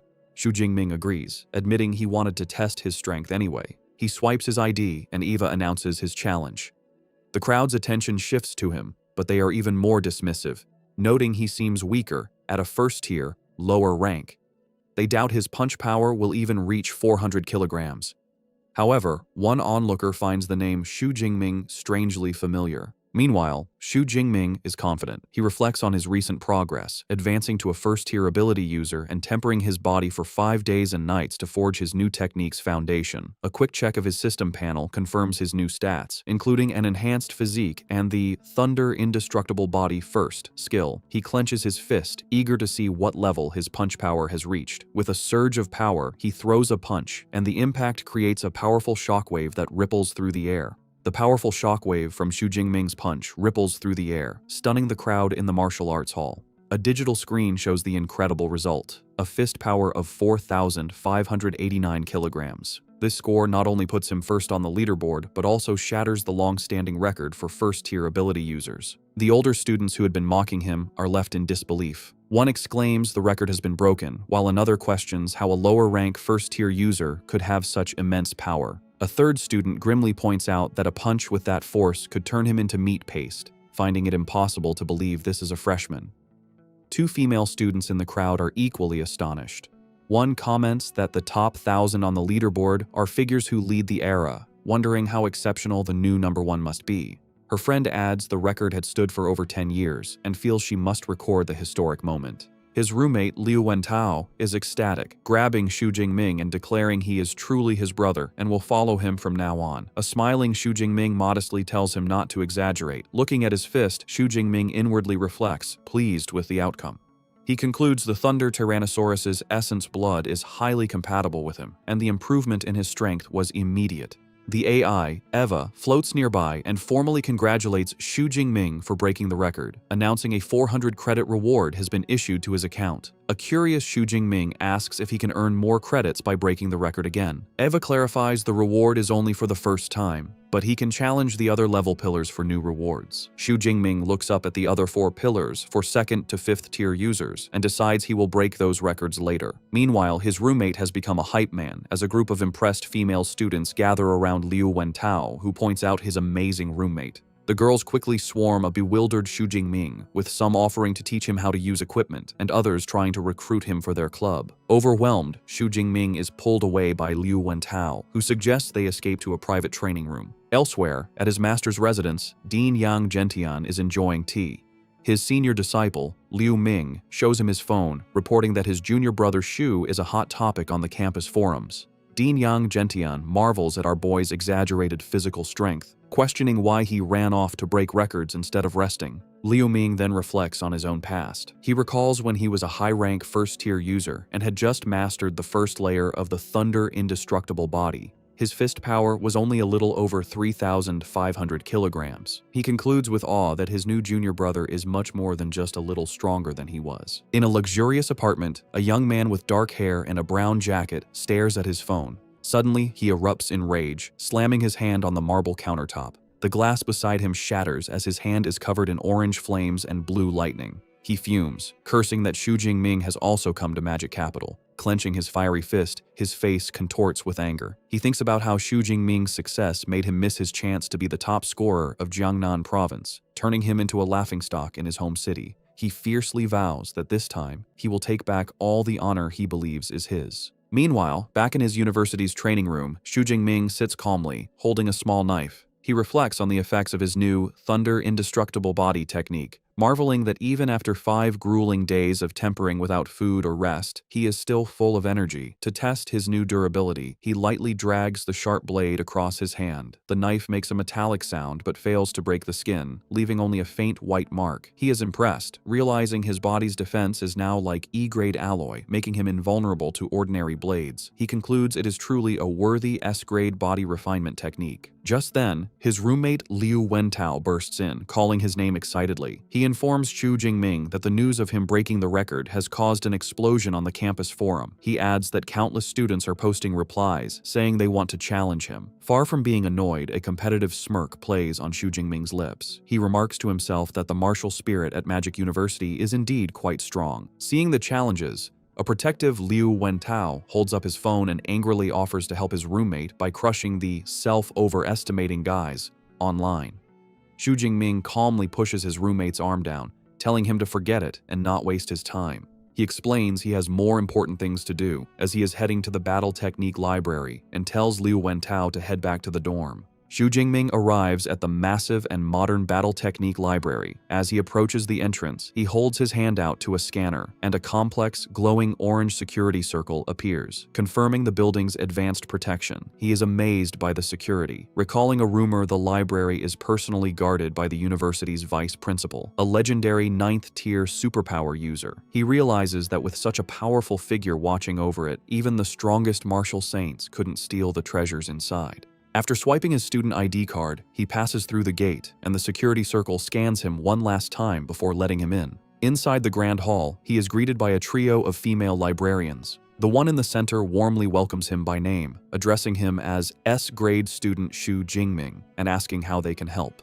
Surprised they know him, Xu Jingming asks how they knew his name. The librarian politely explains that students with S-grade authority, like him, are special and have access to all battle techniques. Their system automatically notified them when he scanned his ID. The librarian's thoughts reveal her true motivation. She understands that S-grade authority means his future is destined to be at least that of a Grandmaster-level user. She makes a mental note to befriend him. Xu Jingming tells the librarian he is interested in lightning element superpower battle techniques and asks which floor he should go to. The librarian informs him that techniques of B grade and below are on the 2nd and 3rd floors, but the more precious ones are in a special reading room on the 4th floor. She adds that he can get in by swiping his card. She then personally leads him to the 4th floor, into an elegant private reading room. Inside, a small floating AI device hovers over a table. The AI explains that once he selects techniques online, the original secret manuals will be delivered to him. She kindly warns him to be careful when handling them. Left alone, Xu Jingming commands the AI to display all lightning element battle techniques of B grade and above. In response, the AI projects dozens of blue holographic screens that fill the room, each showing a different technique. As he looks through the selection, 2 techniques catch his eye. The first is an SSS grade technique called 10,000 Prisons Heavenly Thunder Guidance, which creates a massive thunderstorm domain. However, it is restricted to users who are at least 5th tier. The second is an SS grade technique named Wrath of the Thunder God, which summons powerful thunder. This one is also restricted, requiring a user to be at least 4th tier. Xu Jingming is in awe of the quality of the techniques, seeing SS grade and even SSS grade options. He marvels at how rich the university's collection of secret manuals is and wonders if he can view them for free. His excitement fades as he realizes the cultivation of these powerful techniques has strict requirements. With his current status, he can only learn A-grade battle techniques for now. He sees countless A-grade options, noting that choosing would be incredibly difficult without his teacher's guidance. Fortunately, he came prepared. He pulls out a recommendation list from his master, Dean Yang Zhentian, which saves him time. Using the list, he interacts with the holographic displays, pointing out his desired techniques. He makes his final decision, choosing 4 specific A-grade techniques. The first is Thunder Spear, an offensive technique. The second is Chain Thunder Gun, a sustained attack. The third is Thunder Flash, a movement technique. The final one is Thunder Prison, a control technique. He mentally categorizes his new skills. Thunder Spear for ranged strikes. Chain Thunder Gun for sustained attacks, Thunder Flash for movement, and Thunder Prison for crowd control. He confidently believes that with these 4 battle techniques and his S-rank Thunder Indestructible body, his combat style will have hardly any flaws. The AI, Eva, analyzes his selection, informing him the average time to learn each A-grade technique to an elementary level is 6 months. It recommends mixing in lower-level techniques for a more balanced approach. However, Xu Jingming confidently dismisses the advice. A short while later, the librarian returns, presenting him with the 4 physical manuals for his chosen techniques. As he reaches for them, Xu Jingming marvels at how luxurious they are. He reflects on their market value, knowing even C-grade secret manuals cost millions, making these 4 priceless A-grade originals an incredible treasure. As he opens the first manual, a golden light shines from its pages. He is struck by the profound artistic conception and powerful aura, realizing it is an experience a copy could never reproduce. He settles down and begins to study the manuals intently. As hours go by, his focus turns to frustration. Sweat beads on his forehead as he clutches his head, struggling to comprehend the complex content. Despite the difficulty, he perseveres, turning page after page. After a long study period, he leans back, having finished all 4 manuals. He then calls out to his system, Deep Blue, and commands it to add points. The system responds instantly. 4 notifications appear, confirming 200 superpower points have been consumed for each technique, and all 4 have been successfully learned to the elementary level. He then pulls up his system panel to view his updated status. His new skills, Thunder Spear, Thunder Flash, A-grade Chain Thunder Gun, and Thunder Prison, are all listed at the elementary level. His body refinement technique, Thunder Indestructible Body, remains at the first layer, and his available superpower points have decreased to 1434. Standing up, Xu Jingming clenches his fist, a faint aura of power around him. Having acquired so many powerful battle techniques, he looks upward with a confident and predatory expression, wondering which lucky person will be the first to taste the power of his new arsenal. In their luxurious villa at night, Liu Wentao sits on the couch and tells Xu Jingming about a notification from Eva. The freshman assembly is the next day at Training Ground 1. He also mentions a new group chat for the freshmen and suggests Xu Jingming should join. Xu Jingming calmly agrees. Liu Wentao then asks what level of combat techniques Xu Jingming chose at the library. Xu Jingming casually replies that he picked up 4 A-rank combat techniques. This answer shocks Liu Wentao. He exclaims that learning 4 A-rank techniques would normally take a student until their sophomore or junior year. He concludes that his roommate doesn't take the usual route. Liu Wentao's curiosity grows. He realizes that to browse A-rank techniques, Xu Jingming must have A-rank permission. Xu Jingming corrects him, stating his permission level is S-rank. The revelation stuns Liu Wentao, who jumps to his feet. He shouts in disbelief, questioning why the school would have a permission level higher than A-rank. A sudden realization dawns on him, and he stammers that the online rumors about Xu Jingming being E-rank must be false, asking in shock if it means Xu Jingming has an S-rank superpower. Xu Jingming simply smiles, teasingly remarking that the know-it-all has just learned something new. The confirmation leaves Liu Wentao in awe. He exclaims that he had guessed Xu Jingming's rating was high, but he never expected it to be S-rank, especially since other provincial top scorers are only A-rank. A wide, happy grin spreads across his face. He gives a thumbs up, thinking it was the right decision to become a fan now, solidifying his status as an old fan. Later, Xu Jingming is in the second-floor training room. He holds a practice spear but finds it too light. He thinks that now that he has the combat techniques he needs, he also needs the right equipment. He reflects that his original F-rank obsidian spear is back home and would no longer be suitable for his current strength. He decides to get new gear. He asks the AI, Eva, to open the school mall and search for spear-type weapons. Eva complies, and holographic displays appear, showing spears from F-rank to D-rank. Xu Jingming notes he can customize the length and weight. He understands higher-ranked equipment is heavier and more expensive. He chooses an E-rank 210-kilogram spear, along with an E-rank combat suit and boots. He confirms the purchase. A notification shows the total cost is 237 credits, leaving him with 382.6. The purchase is confirmed for delivery the next day. He thinks with a bit of dismay how quickly his credits disappeared, shrinking by nearly half. With his new gear on the way, he grips the practice spear with a determined look. He knows he'll have to rely on this temporary weapon. With a confident smirk, he declares that tonight it will help him practice his 4 new A-rank combat techniques. The next day, the freshmen of Modu Superpower University gather for their assembly. As Xu Jingming arrives, he immediately draws the attention of the other students. Murmurs spread as they recognize him as the one who broke the school's punch power record. They also identify him as the Jiangnan province top scorer, marveling at his strength and handsome appearance. Before he can find a seat, he is confronted by a tall, imposing young man named Lei Zhou, who aggressively points and loudly issues a challenge. Onlookers immediately recognize him as the second-place scorer from Jiangnan province, who scored over 9,300. They gossip about his privileged background, noting both of his parents are powerful Tier 4 superpowered beings. They sympathetically remark that it's a shame no one remembers second place, making his unwillingness to accept his loss understandable. Despite the public challenge, Xu Jingming is unfazed. He calmly declines, stating he is not interested, a response that shocks his roommate Liu Wentao. Lei Zhou, however, smirks and tells him not to refuse so quickly. He then brings up a personal matter, recalling that Xu Jingming's aunt's family runs a business selling rare plants. Leaning in with a menacing grin, he reveals his family is his aunt's biggest customer, and she also owes them a large loan. He then delivers a thinly veiled threat, suggesting that if the payment isn't made on time, his aunt's family might find themselves in trouble. The threat instantly changes the atmosphere. Xu Jingming's expression turns cold as a fierce, dark blue aura erupts from his body. He quietly asks if Lei Zhou is threatening him. The sheer pressure of his aura physically forces a startled Lei Zhou to step back. Sweating and shaken, Lei Zhou struggles to comprehend the fierce, beast-like presence. He quickly backpedals, stammering that it wasn't a threat, just a heads up.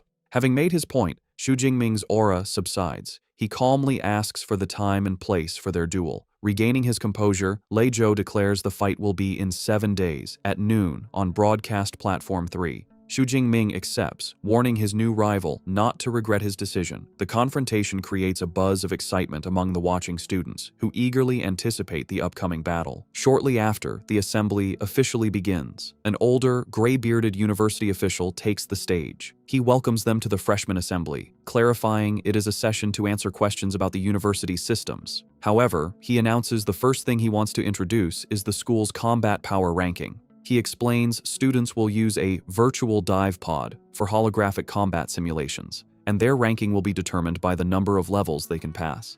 He encourages everyone to try their best, emphasizing the rewards are very generous. After the hour-long meeting, aboard Xu Jingming lets out a large yawn. He thinks the only interesting part was the virtual dive pod, which he should try sometime. For now, his priority for the next few days is to continue his daily training with his senior, Liu Ming, and his mentor. For 7 days, Xu Jingming dedicates himself to intense training under his senior Liu Ming and his master, Dean Yang Gentian. After the week of training, Liu Ming approaches Xu Jingming with astonishment. He notes his junior brother has already advanced to the mid-level of the first tier and asks how it happened so quickly. Xu Jingming simply smiles and says it was just luck. However, his inner thoughts reveal the truth. He had deliberately waited a few days before using his system to level up, which made the advancement cost only 380 superpower points. He muses that if he had leveled up any faster, he probably would have scared his senior silly. Changing the subject, Liu Ming remembers the duel and asks if Xu Jingming has a match scheduled for noon.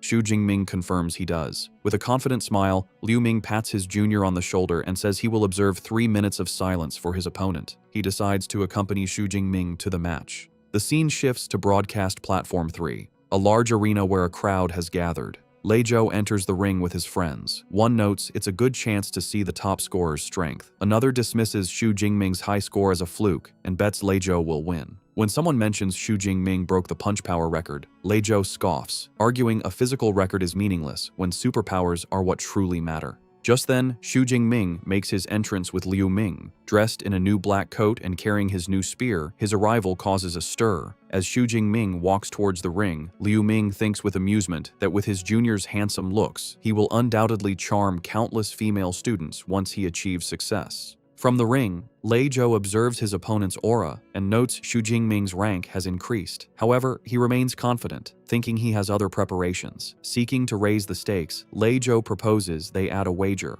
all of their credits. Xu Jingming accepts without hesitation, stating he has 370 credits. Impressed, Lei Zhou says he will cover any shortfall in his own credits with cash. He proposes they both transfer their credits to the account of Old Master Zhou, a neutral third party. The teacher presiding over the match is a woman with blonde hair tied in a ponytail, called Zhou Yun, a powerful Tier 6, mid-level healing-type superpowered being. As he completes the credit transfer, Xu Jingming notes the presence of the high-tier healer, Teacher Zhou Yun. He understands battles between superpowered beings are dangerous and realizes the school has taken precautions to prevent deaths. He agrees to the terms. The crowd buzzes with excitement as the massive wager, worth 3.7 million in currency, is confirmed. Teacher Zhou Yun steps forward to officiate. She confirms she has received the credits and instructs them to prepare. She lays out the rules. If one person admits defeat or loses consciousness, the other is forbidden from continuing the attack. Both Xu Jingming and Lei Zhou calmly acknowledge they understand. The two opponents face each other. Xu Jingming stands ready with his spear, while Lei Zhou draws his sword. With grim determination, Lei Zhou unleashes his A-rank fire ability, Dense Pine Industry Fire. A vortex of intense orange flames erupts around him as he declares he will take back all the honor Xu Jingming made him lose. The power of his ability impresses the crowd, who marvel at the terrifying force of an A-rank fire superpower. Wreathed in flames, Lei Zhou charges forward. He leaps and brings his sword down in a powerful, raging flame slash. In response, Xu Jingming simply stands his ground and swings his spear in a basic upward arc. To everyone's astonishment, his simple block completely neutralizes the flaming sword strike. The audience is stunned. They can't believe Xu Jingming didn't use a combat technique and still blocked such a powerful move. They exclaim in shock that a normal attack just broke a big, special move. Lei Zhou himself is left speechless, gritting his teeth in disbelief. With his opponent's attack nullified, Xu Jingming looks at him with cold indifference. Purple lightning begins to crackle around him as he tells Lei Zhou that nothing is impossible. The only reason it seems so is because Lei Zhou is simply too weak. Before his rival can react, Xu Jingming launches a devastating counterattack. Surrounded by a torrent of purple lightning, he lunges forward and strikes Lei Zhou squarely in the chest, sending him flying backward. The purple lightning from Xu Jingming's attack courses through Lei Zhou's body, making him cry out in agony. The force of the blow sends his sword flying amidst a spray of blood as he is thrown backward. He lands hard on the floor of the ring, slumping over in defeat as smoke rises from his body. The crowd is stunned by the swift and decisive outcome. Lei Zhou's supporters are in disbelief, with one exclaiming that the fight is over after only 2 moves from Xu Jingming. Another angrily questions the claim that Lei Zhou was stronger now that he's been instantly defeated. The onlookers agree that Xu Jingming's strength is on a completely different level from the other freshmen. Watching from the sidelines, Liu Ming looks completely unimpressed. He thinks to himself that the match was too boring and didn't even make his junior brother use a tenth of his real power. Back in the ring, Teacher Zhou Yun begins to announce the winner. However, a wounded Lei Zhou struggles to his feet, calling out to her. He grits his teeth, insisting he has not lost, and the match is not over. In a desperate move, he pulls out a small, red pill. Teacher Zhou Yun immediately recognizes it, shouting in alarm and identifying it as a rampaging blood pill. She warns him against taking it, telling him this is just a match and not worth risking his life. The audience also recognizes the dangerous item. They murmur that while the pill can boost a user's strength several times over for a short period, it has severe side effects that could leave him bedridden for months. They question if the risk is worth it. With a major university competition only a month away, Lei Zhou ignores their concerns, stating that he will bear any consequences himself. He is determined to take the gamble and will accept his loss only if he is defeated after this. In the crowd, some students, including Liu Wentao, protest, asking if using a performance-enhancing drug is allowed. Teacher Zhou Yun addresses the complaints, clarifying that since this is an unofficial battle, there are no strict rules. She explains that weapons, combat suits, and drugs are all considered permissible resources. As she speaks, Lei Zhou swallows the pill. She finishes by stating that if Xu Jingming had a similar pill, he would also be allowed to use it. As the pill takes effect, Lei Zhou's body erupts in an even more intense fire aura. His eyes begin to glow with a menacing orange light as he roars with newfound power. Teacher Zhou Yun watches with a worried expression, noting the pill is high grade and has boosted Lei Zhou's power to the lower level of the second tier. She concludes that Xu Jingming is now in serious trouble. Faced with his opponent's desperate power-up, Xu Jingming's own battle intent surges, becoming even more potent as a torrent of purple lightning erupts around him. From the sidelines, teacher Zhou Yun observes this with approval, thinking that Xu Jingming's fighting spirit is becoming even more vigorous and that he has the mindset of a great general. Gripping his spear, a confident smile plays on Xu Jingming's lips. He thinks to himself that finally, the fight is no longer like an adult beating up a child. He takes a single step forward, and the lightning around his combat boots shatters the floor of the ring. He then charges at his opponent with blinding speed. Lei Zhou is shocked by his incredible velocity. The two fighters clash in the center of the ring, their superpowered attacks meeting with explosive force. Lei Zhou blocks Xu Jingming's initial thrust, but the raw power behind the attack is overwhelming.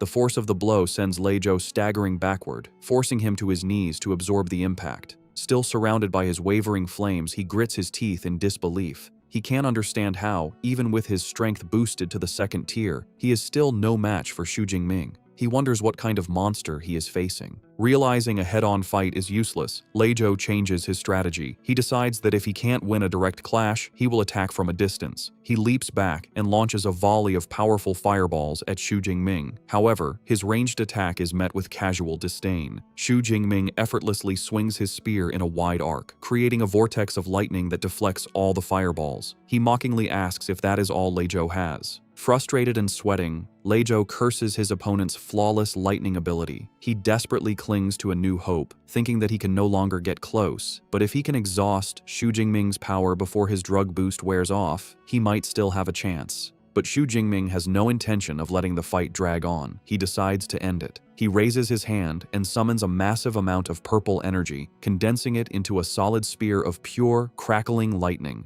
His A-rank technique, Thunder Spear. He hurls the condensed energy weapon at his opponent. The spear flies through the air and slams directly into Lei Zhou's shoulder, piercing his defenses. Stumbling back in shock and pain, clutching his wound, Lei Zhou has a horrifying realization. His opponent also has a devastating long-range attack. Before Lei Zhou can recover, Xu Jingming follows up with another technique. A powerful sphere of lightning materializes above Lei Zhou, and torrents of purple energy rain down, electrocuting him. Stunned and in pain, he looks up, wondering what new battle technique this is. With a cold expression, Xu Jingming points forward and declares the name of his A-rank control skill, Thunder Prison. A cage of crackling purple lightning forms around Lei Zhou, trapping him completely. He curses, realizing he is caught in a restriction-type technique. In a desperate move, he summons his remaining power to create a flame barrier, a swirling vortex of fire around his body. Trapped but defiant, he taunts Xu Jingming, declaring that if he can't get out, then Xu Jingming can't get in, challenging him to a battle of attrition. Xu Jingming, however, is unfazed. He looks at the fiery defense with disdain, thinking the flame barrier looks weak and wondering how many of his attacks it could withstand. Instead of a battle of wills, he leaps high into the air, easily clearing the flame barrier and positioning himself directly above his trapped opponent.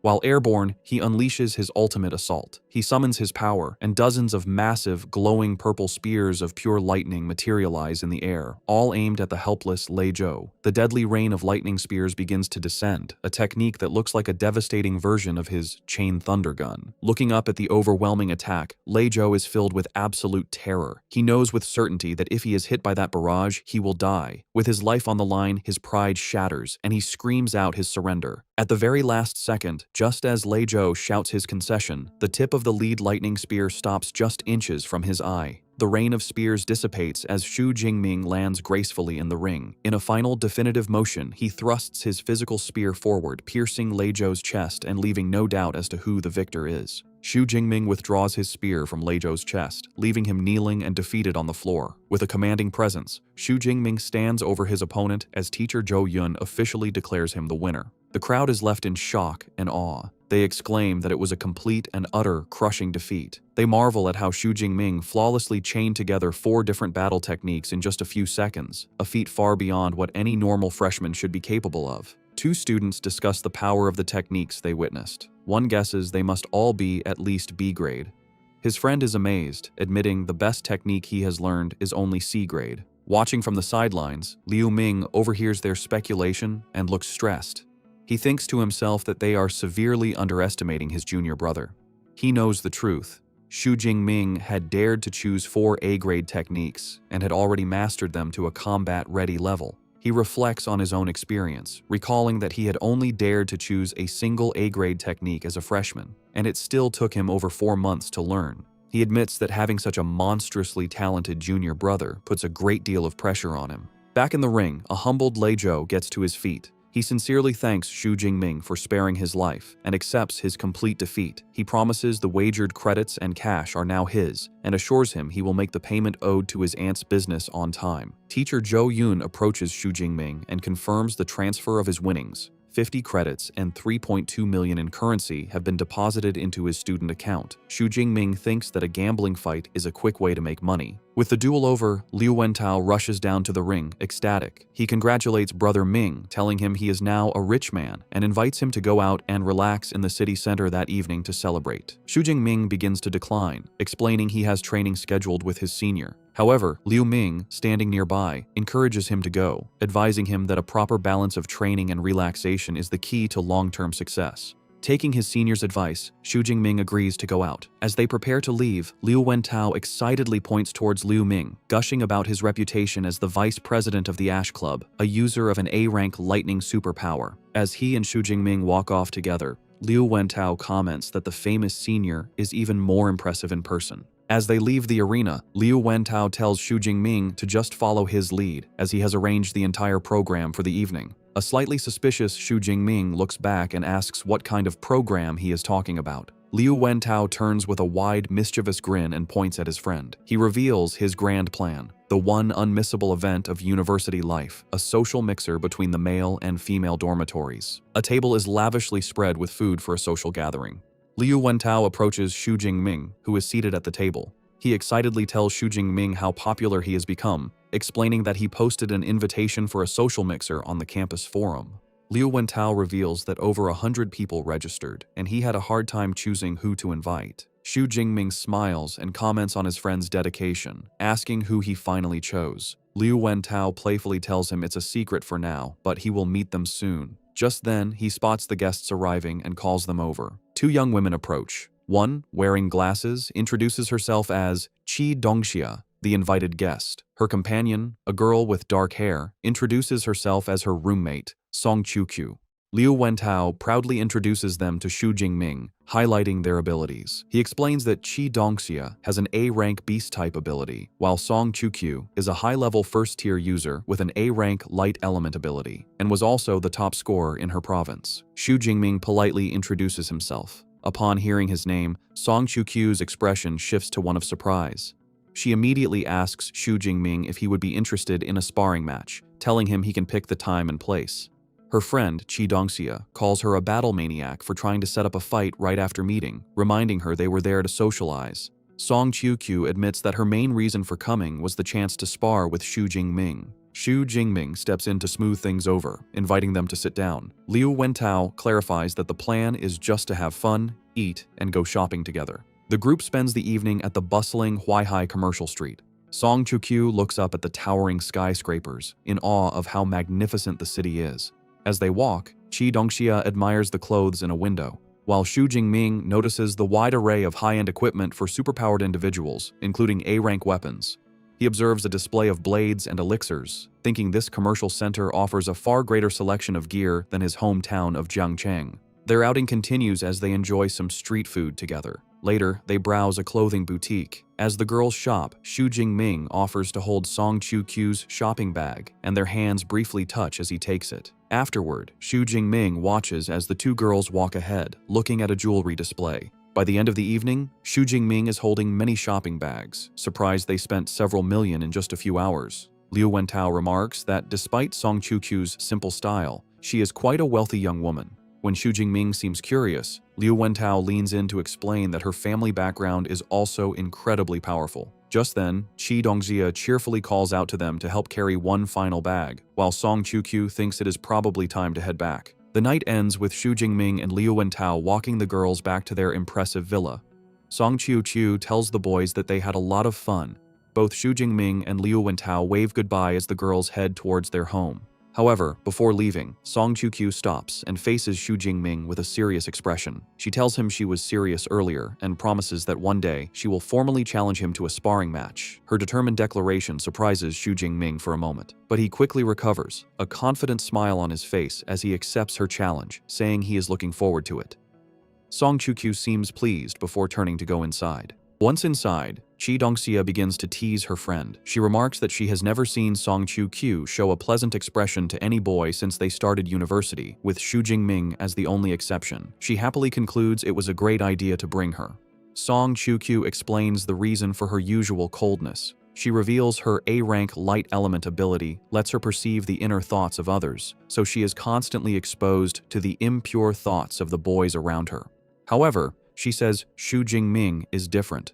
Her ability revealed he only holds a sense of appreciation with no impure intentions. She concludes thoughtfully that he is special. Hearing this, Qi Dongxia gets a mischievous look, teasingly concluding that Miss Song has developed a crush. Meanwhile, as the boys walk back, Liu Wentao sighs with satisfaction, commenting that it's nice to relax once in a while, and Xu Jingming quietly agrees. Xu Jingming, however, is lost in thought. He reflects on Song Chu-Q and her high-level status, realizing he still has a long way to go. The thought motivates him to work hard and grow even stronger. 15 days later, Xu Jingming is meditating in his training room. Sensing he is ready, he decides it is time to level up and commands his system, Deep Blue, to use his points for an upgrade. A violent surge of purple lightning erupts from his body. System notifications confirm he is undergoing a dual advancement, from a mid-level to a high-level first-tier user, while also leveling up his Thunder Indestructible Body technique to its second level. As the energy subsides, Xu Jingming reflects on his progress. He notes the rank up has significantly increased his power, and that the second level of his body tempering technique is focused on strengthening his bones and muscles. He then consults the training manual, which reveals that upon reaching the third level, he will unlock a special ability called the Thunder Extreme State, which provides a temporary but immense boost to power and speed. He pulls up his system panel to check his new status. While pleased, he is disappointed to see he only has 62 ability points left, not enough to reach the next level. He realizes it is time to ask his master for leave to go to the wilderness, hunt beasts, and get more ability points. Later, when Xu Jingming visits his master's residence, Dean Yang Gentian is shocked by his rapid advancement, asking if he has broken through again. Xu Jingming calmly confirms his progress from the previous night, also mentioning his body tempering technique has reached the second level. The dean is inwardly amazed, thinking his student speaks of difficult breakthroughs as if they were simple.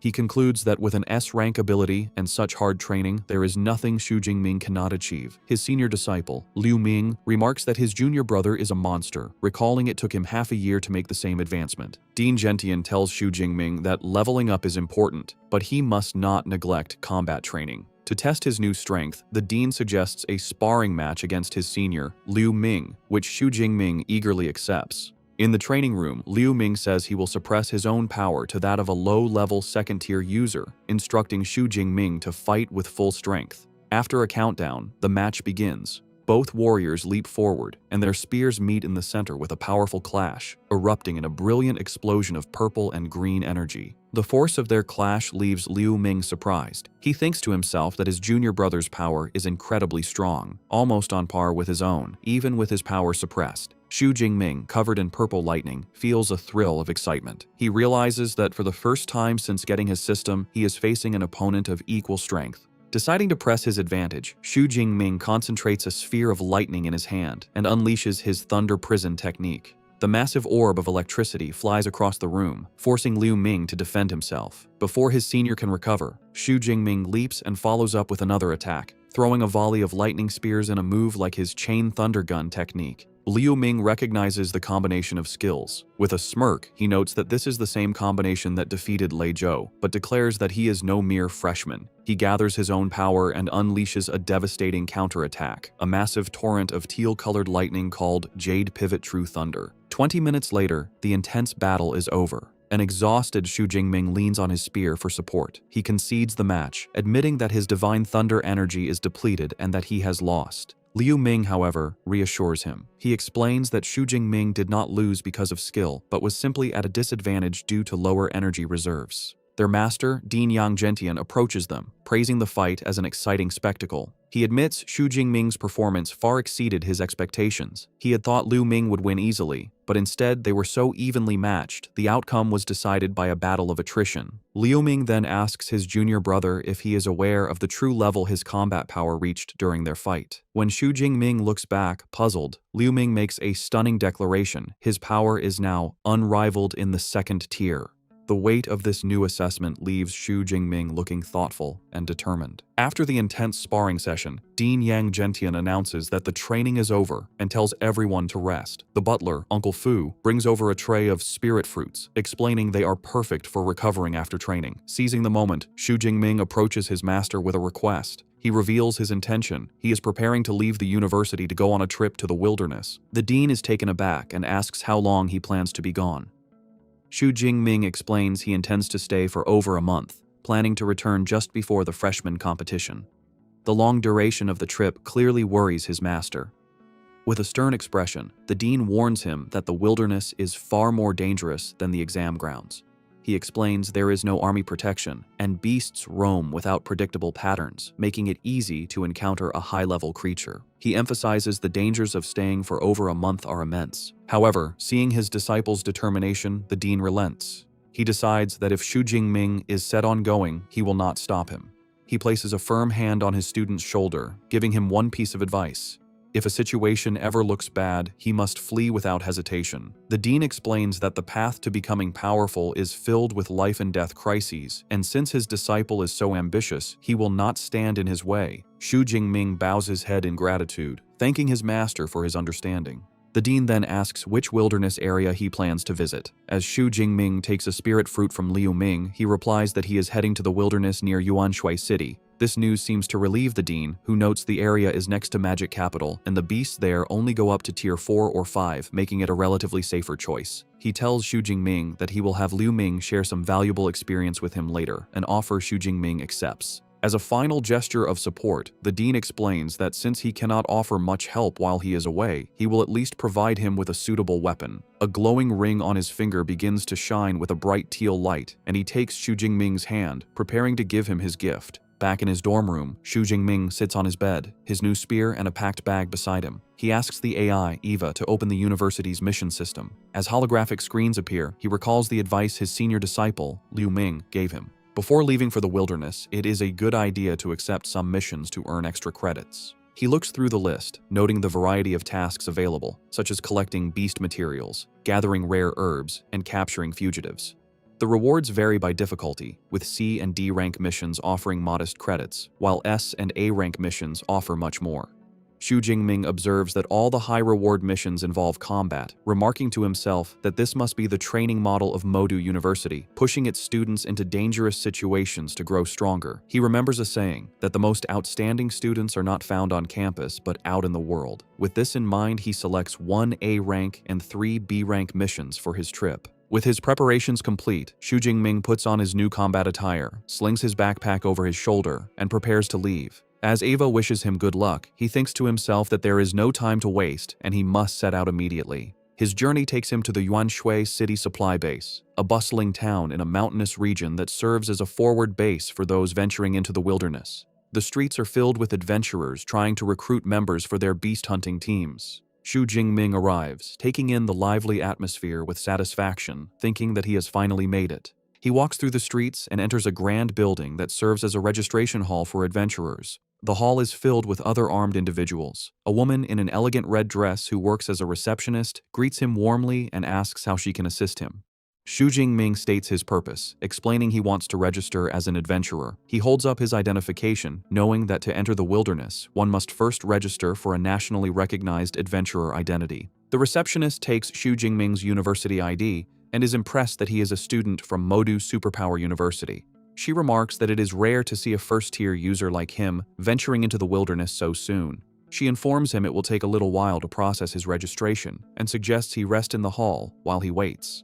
As Xu Jingming waits, he walks through the hall, observing the other adventurers. Suddenly, a commotion erupts near the entrance. A group of men exclaim in excitement as a newcomer arrives. They recognize her as the goddess Jiang Chuxuan, commenting on her beauty and powerful aura, noting that such a presence is expected from a student of Modu University. The center of attention is a stylish woman with long white hair and sunglasses, who walks through the hall with confidence, followed by two large bodyguards and a cameraman. She is Jiang Chuxuan, a second-year student from Modu Superpower University. The onlookers gossip, speculating she must be there to film new material for her online videos. They praise her content and marvel at her popularity, with one man stating she has at least 10 million fans. Another corrects him, claiming she has over 15 million followers and passionately declares he would trade 10 years of his life to be her boyfriend. From a distance, Xu Jingming observes the scene. He recognizes she is a fellow student, and internally notes her beauty is on par with Song Chukyu's. His observation is interrupted when the receptionist calls him over. She hands him his new adventurer card and a satellite smartwatch, explaining the watch has a map of the wilderness detailing beast activity and danger levels. Xu Jingming thanks her. As he turns to leave, a shady-looking man stops him. The man guesses this is Xu Jingming's first trip into the wilderness and warns him it is dangerous to go unprepared, offering to sell him some essential elixirs. Intrigued, Xu Jingming asks about the price. The man eagerly opens his coat to reveal hidden pills, offering first-grade healing elixirs for 20,000 and antidote elixirs for 15,000. He also mentions he has more potent second-grade versions, though they are more expensive. Xu Jingming casually remarks that the prices don't seem that high. The merchant laughs, pleased, and boasts that he is well known for selling cheap and effective elixirs. However, Xu Jingming's expression turns sharp. He internally notes, something is wrong. He knows a standard first-grade elixir should cost at least 30 or 40,000. The man's low prices can only mean one thing. He is a scammer targeting inexperienced newcomers. Instead of being intimidated, Xu Jingming calmly asks how many elixirs the man wants, then immediately calls out his scam, asking how many other newcomers he has cheated. The merchant, realizing he's caught, drops his friendly act. He aggressively gets in Xu Jingming's face, asking if he was toying with him from the start. Xu Jingming remains unfazed, simply asking what he thinks. The merchant's face twists into a menacing grin. He declares that Xu Jingming is the first person to dare provoke him within the supply base. However, before things can escalate, a young woman with short, dark hair intervenes, shouting at the merchant. She calls him by his name, Zhao Chunlin, and accuses him of scamming new adventurers again. The woman walks towards them. Annoyed, Zhao Chunlin mutters that Xu Jingming is lucky this time. Before leaving, he leans in and delivers a sinister threat, warning Xu Jingming not to leave the supply base for the next few days, or he will regret it. As Zhao Chunlin stalks away, the other adventurers gossip. They comment that the newcomer is in trouble for being targeted by Zhao Chunlin and that he provoked the wrong person. One adventurer notes that Zhao Chunlin is rumored to be a mid-level second-tier user, making him too powerful for a high-level first-tier user like Xu Jingming. The woman who intervened approaches Xu Jingming and warns him that Zhao Chunlin is vengeful, advising him to stay inside the base. Xu Jingming thanks her but asks why a known scammer isn't dealt with by the authorities. She explains Zhao Chunlin has powerful connections, which is why no one interferes. She advises Xu Jingming to buy his supplies from official channels and gives him one last warning not to leave. As she walks away, Xu Jingming watches her go, thinking she is a kind-hearted person. Putting the encounter out of his mind, Xu Jingming refocuses. He decides to first purchase all the supplies he will need for the month, making a mental list of healing elixirs, antidote elixirs, and other necessities. Having finished his business, Xu Jingming approaches an official counter to purchase his supplies. After stowing the items in his backpack, he leaves the adventurer's hall, now fully equipped and ready for the wilderness. However, as soon as he steps outside, his path is blocked by Zhao Chunlin and his cronies. The merchant looks furious, mockingly commenting on how Xu Jingming is foolish and defiant for daring to leave after being warned not to. He angrily asks if this is a sign of disrespect. Unfazed, Xu Jingming calmly asks what he wants. Enraged by his calm demeanor, Zhao Chunlin's face twists into a sneer. He declares that since Xu Jingming has disrespected him, he will break both of his legs and make sure he spends the rest of his life in a wheelchair, claiming it is the only way to appease his anger. Nearby, the kind adventurer woman who had warned him earlier sees the confrontation. She expresses frustration that he didn't listen to her and declares she must go help. However, her companion holds her back, suggesting it might be better to let him learn a lesson. Back in the confrontation, Zhao Chunlin prepares to make good on his threat. Dark energy swirls around his arm as he activates his ability. He boasts about his C-rank metallic skin superpower, claiming that when combined with his D-rank combat suit, Xu Jingming won't even be able to scratch him. He then gives his ultimatum. Unless Xu Jingming pays him 1 million and kneels in apology, he will be crippled. Xu Jingming's reaction is instant. A faint crackle of purple lightning comes from his body as he utters a single contemptuous word: shameless. The sudden surge of his energy startles Zhao Chunlin, his eyes widening in shock. Before Zhao Chunlin or his cronies can react, Xu Jingming disappears in a flash of purple lightning, reappearing behind the merchant and striking him down with a single devastating blow. The force of Xu Jingming's single, lightning-fast attack sends Zhao Chunlin flying backward, his body battered and bloody. Zhao Chunlin is slammed with such force that he crashes through a nearby stone wall, shattering it. The onlookers, especially the kind adventurer woman and her companions, are left utterly speechless by the sudden and brutal display of power. Xu Jingming stands calmly in the now devastated courtyard, unfazed by the chaos he caused as the crowd parts around him. The onlookers are in shock, murmuring about the instant and terrifying defeat of Zhao Chunlin. One person notes they didn't even see how Xu Jingming attacked, while another remarks they were initially worried for the newcomer, never expecting him to be so strong. The consensus is clear: Zhao Chunlin picked a fight with the wrong person. The kind adventurer woman and her friend are also trying to process what they just saw. The woman admits she couldn't follow his movements either. Her blonde companion grimly assesses the damage, guessing that Zhao Chunlin's legs and pelvis must have been completely shattered. She concludes that even if he survives, he will be a cripple. The kind woman remarks that Xu Jingming is not only incredibly strong, but also ruthless, truly a student from the prestigious Modu Superpower University. When her companion asks how she knows, she explains she recognized his combat suit as exclusive gear from the university. Impressed by his power, the kind woman, whose friend calls her Xiao Qian, suggests they should try to recruit him into their team, noting they are short one attacker. Her teammate immediately protests, reminding her that when they formed their all-female team, they agreed to only accept female members. The other teammates playfully tease Xiao Qian, suggesting she's only interested because he's handsome, though they admit they wouldn't be opposed to him joining. The teasing leaves Xiao Qian flustered. Ignoring the commotion, Xu Jingming proceeds to the wilderness entry gate. He scans his adventurer card, and a notification confirms his identity and grants him permission to enter. He steps through the massive gate and into the vast expanse of the Yuanshui wilderness area, a dense, untamed forest. Shortly after entering, he pauses as the distant, powerful roar of a beast echoes through the trees. He recognizes the sound as a territorial declaration from powerful beasts, likely at least Tier 4. However, he remains calm, noting to himself that these creatures are not his targets for the day. He begins to plan his hunt, recalling that the Yuan Shui wilderness is divided into a ruined city and a mountain forest. He decides the beasts in the city are generally weaker, making them the perfect starting point to harvest the ability points he needs. He pulls up a holographic map on his smartwatch and identifies a nearby location called Ping'an County.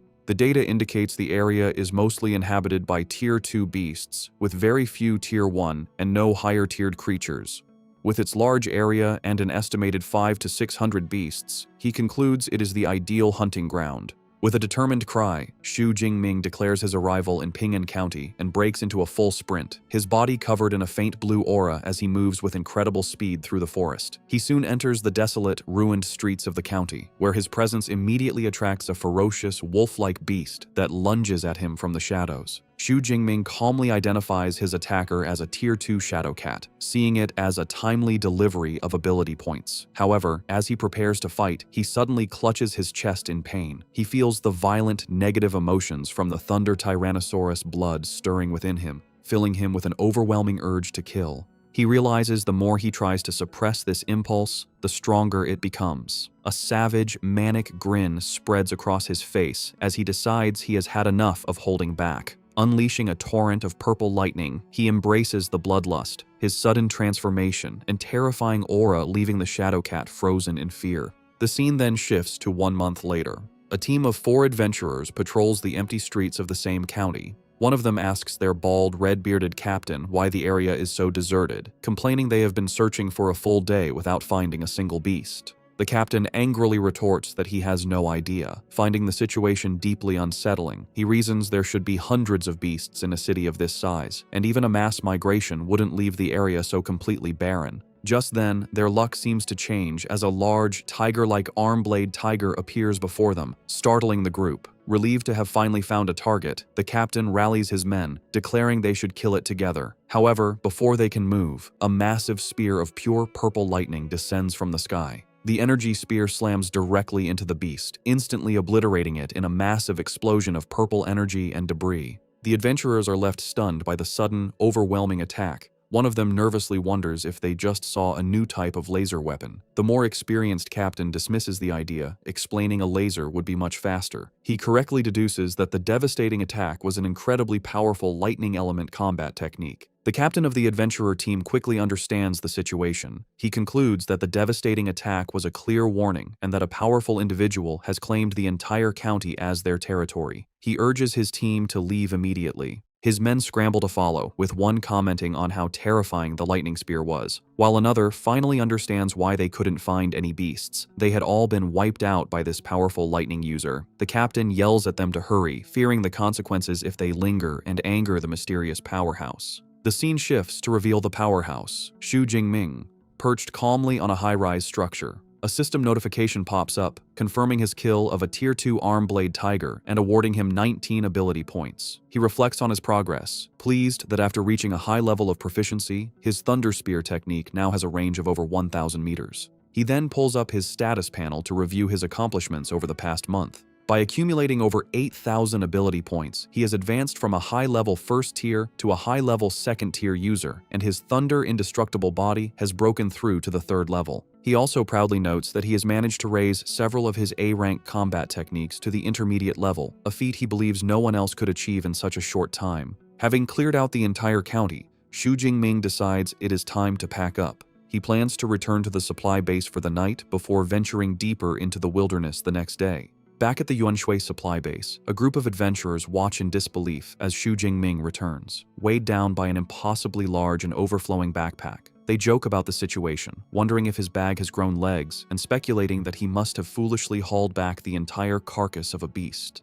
Unseen by them, Xu Jingming thinks to himself that it was a good thing he bought the reinforced version of the backpack. Otherwise, it never would have held the more than 400 kilograms of beast materials he had collected. He proceeds to the adventurer's hall and approaches the receptionist's counter to sell his haul. The woman politely asks what materials he wishes to sell and directs him to a large scale. Xu Jingming opens his massive pack, revealing a mountain of valuable, high-quality beast parts. He informs the stunned receptionist that he has over 400 kilograms of Tier 2 beast materials and asks her to see how much they are worth. Still in awe, the receptionist examines the parts, noting they are all the most valuable and pristine components, such as tiger tendons, claws, and rhino horns. Completely overwhelmed, she apologetically asks Xu Jingming to wait, explaining the quantity of materials is too large for her to handle alone and that she needs to call for help. Shortly after, a well-dressed man, with 2 female attendants in red dresses, approaches.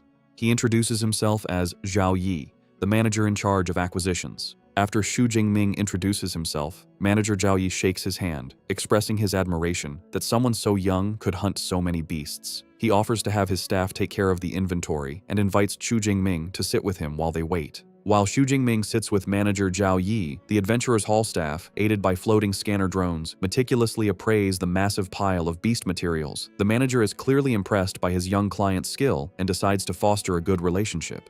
He presents Xu Jingming with a platinum membership card for the supply base, which grants a discount on all purchases, and asks him to accept the small token. Xu Jingming politely accepts, thanking the manager. Soon after, a female employee delivers the final inventory report. She states they have counted a total of 89 high-tier, 107 mid-tier, and 221 low-tier Tier 2 beast materials. The staggering numbers leave the manager inwardly stunned, wondering if Xu Jingming had single-handedly wiped out an entire beast lair. Turning back to his client, the manager presents the final valuation, totaling just over 24.76 million. He offers to round the payment up to 25 million, an offer Xu Jingming graciously accepts. A moment later, Xu Jingming receives a notification on his phone confirming the deposit, bringing his new bank balance to over 29 million.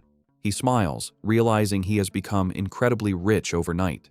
As he prepares to leave, manager Zhao Yi gives him his business card, inviting him for tea sometime. Xu Jingming politely agrees and leaves. The manager watches him go, thinking the young man has a future with limitless potential. Just as Xu Jingming departs, the manager's phone begins to ring. He answers, and the caller is revealed to be Zhao Chunlin. From a hospital bed, heavily bandaged and in a wheelchair, the enraged merchant yells into the phone that he saw the person who attacked him return to the base and furiously demands that the manager help him get revenge. The manager, now revealed to be Zhao Chunlin's powerful contact, calmly asks if he is referring to the high-level first-tier user and inquires how he wants to proceed. Zhao Chunlin furiously demands that he dispatch the Tiger Shark Squad to make Xu Jingming's life a living hell. The manager agrees to lend him the elite squad, but makes one condition clear. After this, their association is over. Zhao Chunlin accepts the terms, vowing to leave the city as soon as his revenge is complete. After ending the call, manager Zhao Yi feels a sudden sense of unease. He tries to dismiss it as paranoia, reassuring himself that the Tiger Shark Squad is an elite team of Tier 2 users and should have no trouble dealing with a single first-tier opponent. Meanwhile, as Xu Jingming walks through the streets of the supply base, he suddenly lets out a loud sneeze. He rubs his nose, wondering what that was about and if someone was just talking bad about him somewhere. Manager Zhao Yi is on the phone with his superior, enthusiastically reporting about a new ability user named Xu Jingming, whose haul of beast materials alone was more than a dozen other teams combined. The superior, base chief manager Wang Chuang, hears the name and says he will check the records. As he pulls up Xu Jingming's file, his eyes widen in surprise. Manager Wang Chuang immediately calls back, his tone urgent. He tells manager Zhao Yi that Xu Jingming is extremely important and to notify him the moment he returns. Zhao Yi agrees, wondering how a young man could cause such a strong reaction from his boss. He concludes Xu Jingming must have a powerful background and is relieved he treated him with respect. Meanwhile, manager Wang Chuang looks at Xu Jingming's profile. He recognizes him as another disciple of the famed Yang Zhentian and notes his talent seems to surpass even Liu Ming, another of the dean's students. He concludes Xu Jingming is a prodigy who must not be offended. Elsewhere, Xu Jingming walks through the commercial streets of the supply base. He sees a shop selling spatial storage rings and is dismayed that even basic models, no larger than a suitcase, cost over 10 million. Despite the high price, he finds the convenience of a space ring appealing and wonders how much a larger one for his spear would cost. His thoughts are interrupted by his phone ringing. He answers and hears the cheerful voice of his roommate, Liu Wentao, who asks when he'll return to the university.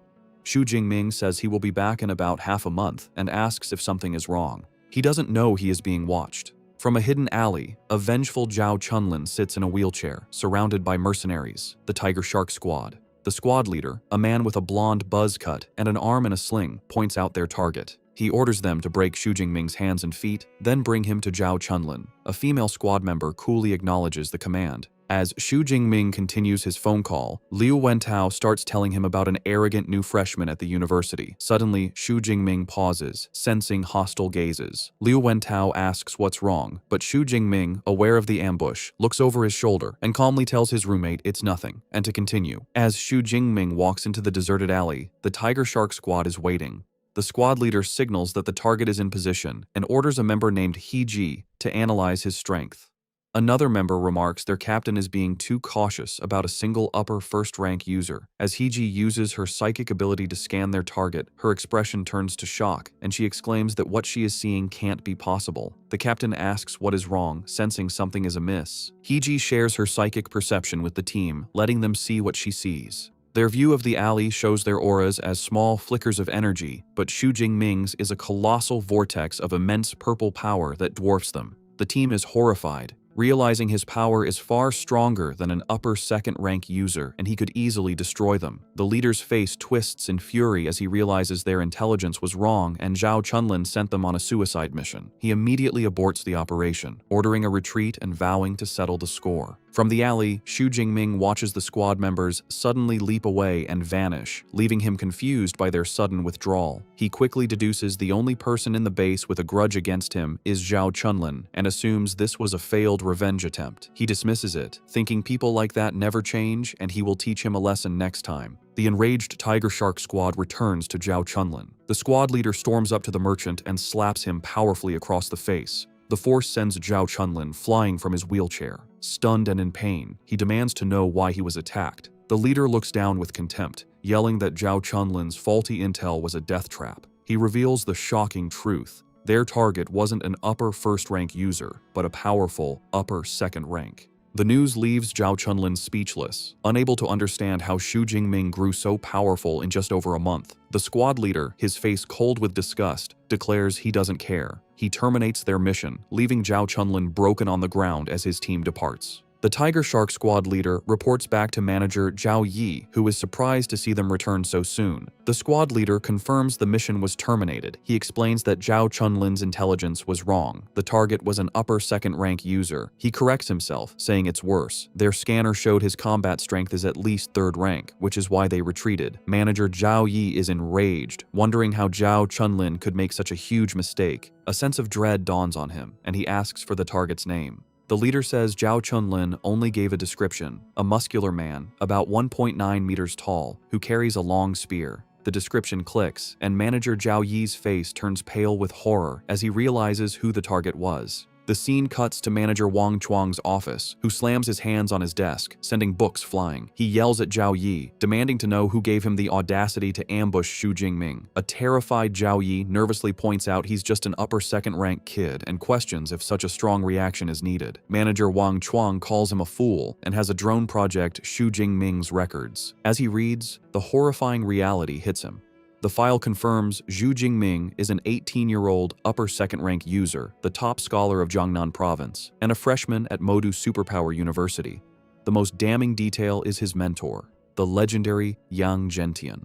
Manager Wang Chuang grimly asks if he now understands, explaining a master like Yang Zhentian could level the base, and the state would do nothing. Overcome with fear, spikes erupting from his back, manager Zhao Yi bows and promises to handle the situation. On manager Wang's orders, 2 guards drag in the battered Zhao Chunlin. The terrified merchant is thrown to the floor, where he begs for his life. Manager Zhao Yi, his face cold, declares a simple beating isn't enough. The ringleader must be executed. He tells Zhao Chunlin he has only himself to blame for picking a fight with someone he couldn't afford to offend. Without another word, he snaps the merchant's neck, executing him on the spot. In manager Wang Chuang's office, manager Zhao Yi looks on nervously after executing the merchant. However, the base chief manager is not satisfied. He coldly asks if Zhao Yi believes that is enough to appease someone like Xu Jingming. With a menacing look, he tells Zhao Yi that while he has overlooked his shady dealings over the years, this mistake is too great. He declares everyone involved, including the Tiger Shark squad, must be severely punished to ensure no rumors spread. A horrified Zhao Yi can only watch. The scene shifts to the Adventurers Hall entrance, where the base's top management has gathered in a formal line. A crowd, including Xiao Qian and her team, observes the gathering. They recognize manager Wang Chuang at the front and note all department heads are present. They guess such an impressive lineup must be for someone very important. Just then, Xiao Qian's teammate spots a familiar face, pointing out the young man from Modu Superpower University. Xu Jingming, returning from his errands, looks on, confused why the entire management team is at the entrance. The man at the front steps forward. He warmly welcomes student Xu and introduces himself as the base chief manager, Wang Lun. Seeing the base's highest authority personally greeting him leaves Xiao Qian and her friends shocked as they realize there is much more to this young man's identity. Manager Wang Lun offers a formal apology. He informs Xu Jingming that for the offense, Zhao Chunlin has been punished. Furthermore, all accomplices have been rounded up and will spend their lives in prison. To make amends, the manager explains, the base has prepared reparations. Xu Jingming is impressed, thinking that a chief manager certainly handles matters cleanly and decisively. A female attendant brings forward a box, presenting Xu Jingming with the base's highest-level black gold membership card. Manager Wang Lun explains this card grants him free lodging and a minimum 20% discount on all purchases.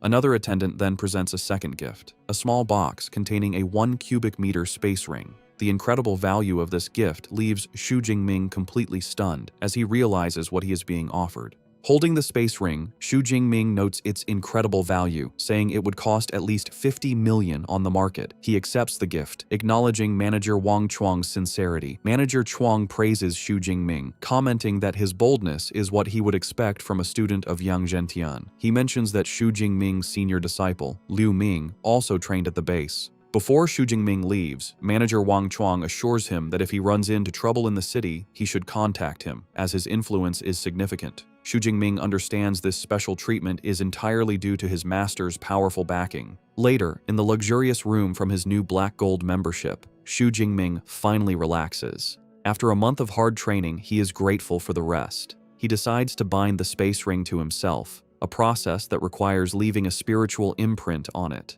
With his strong spiritual power far surpassing an average user of his level, he completes the task easily. Testing the ring, he finds he can retrieve items with a simple thought and store them with a touch.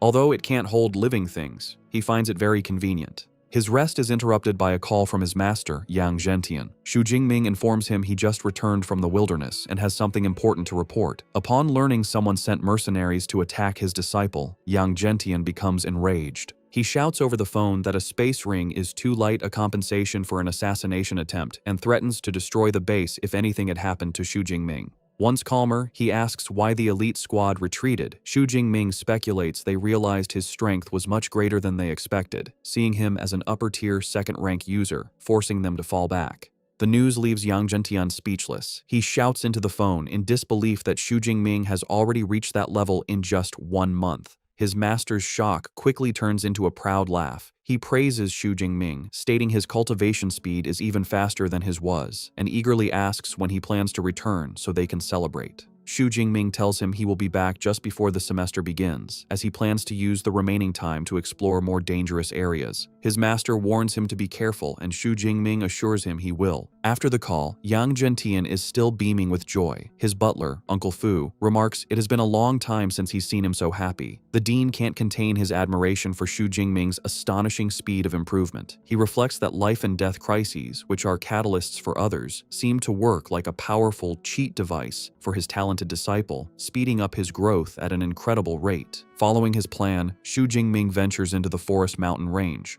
a more advanced part of the wilderness. As he walks, the air is filled with the roars of fierce beasts. He notes this area seems much richer in resources than the ruined city he had cleared. His keen senses pick up on an attack just as his boot snaps a twig, alerting his foe to his position. Suddenly, invisible energy slashes tear through the air, aimed at him. Reacting with incredible speed, Xu Jingming dodges the assault, the blasts narrowly missing him and slicing through the trees. The attacker reveals itself, a large, ferocious Gale Dreadwolf. Xu Jingming calmly analyzes it, guessing that most third-rank beasts have special abilities. He identifies the wolf as a wind element creature, likely at a mid-tier third-rank level, and wonders how many ability points its defeat will give him. As Xu Jingming prepares to fight the beast, he senses another group approaching. It is the popular streamer Zhang Chuxuan, with her bodyguards and a cameraman. One of her men points out the Gale Dreadwolf, suggesting it would be perfect for Miss Zhang to defeat on camera. The team leader orders his subordinate to block the wolf's escape, intending to claim the beast for themselves. Xu Jingming observes this, thinking they are trying to steal his kill, which is against the wilderness rule where the first person to find a resource has claim to it. However, Zhang Chuxuan expresses her disapproval. She states that she dislikes taking another's prey just for filming content. The leader tries to frame it as a heroic rescue for their stream. Zhang Chuxuan is not convinced, saying she doesn't need fake praise and pointing out that Xu Jingming appears calm and capable, not needing help. Following her wishes, the team leader complains quietly but agrees to find another beast. He orders his team to leave. Xu Jingming watches them go, thinking Zhang Chuxuan's character is surprisingly decent for a famous online personality. However, he also notes the team leader seemed to have little authority. He dismisses the thought and refocuses on his hunt. The Gale Dreadwolf, annoyed that Xu Jingming stood his ground, lunges in a furious attack. Unfazed, Xu Jingming easily evades the beast's charge. The attack throws Xu Jingming slightly off balance, enraged that its prey is not taking it seriously. However, Xu Jingming quickly recovers and retaliates. Channeling his lightning power, he brings his spear down with immense force, plunging the electrified tip into the beast's skull. The beast collapses. A system notification confirms the kill, awarding him 34 ability points. Xu Jingming reflects on the reward, noting with satisfaction that getting over 30 points from a single third-rank beast is quite good. With a smirk, he looks forward to the last 10 days of his expedition, eager to hunt as many beasts as possible. 7 days later, Xu Jingming's hunt continues. He finds a troop of large, ape-like beasts, who are startled by a brilliant flash of light from above. He unleashes a powerful range technique, a massive spear of pure energy, which descends from the sky and slams into the ground, creating a powerful explosion. The blast leaves a crater with one ape-like creature lying heavily wounded within it. Xu Jingming is surprised his Thunder Spear attack didn't instantly kill the leader. He acknowledges that, as expected of a third-rank beast leader, it is durable. With a menacing look, purple lightning crackling around him, he decides not to waste time on the lesser beasts. He resolves to finish them all off quickly. He charges into the remaining group, his body covered in lightning. He moves like a blur, weaving through their attacks and striking them down with his spear.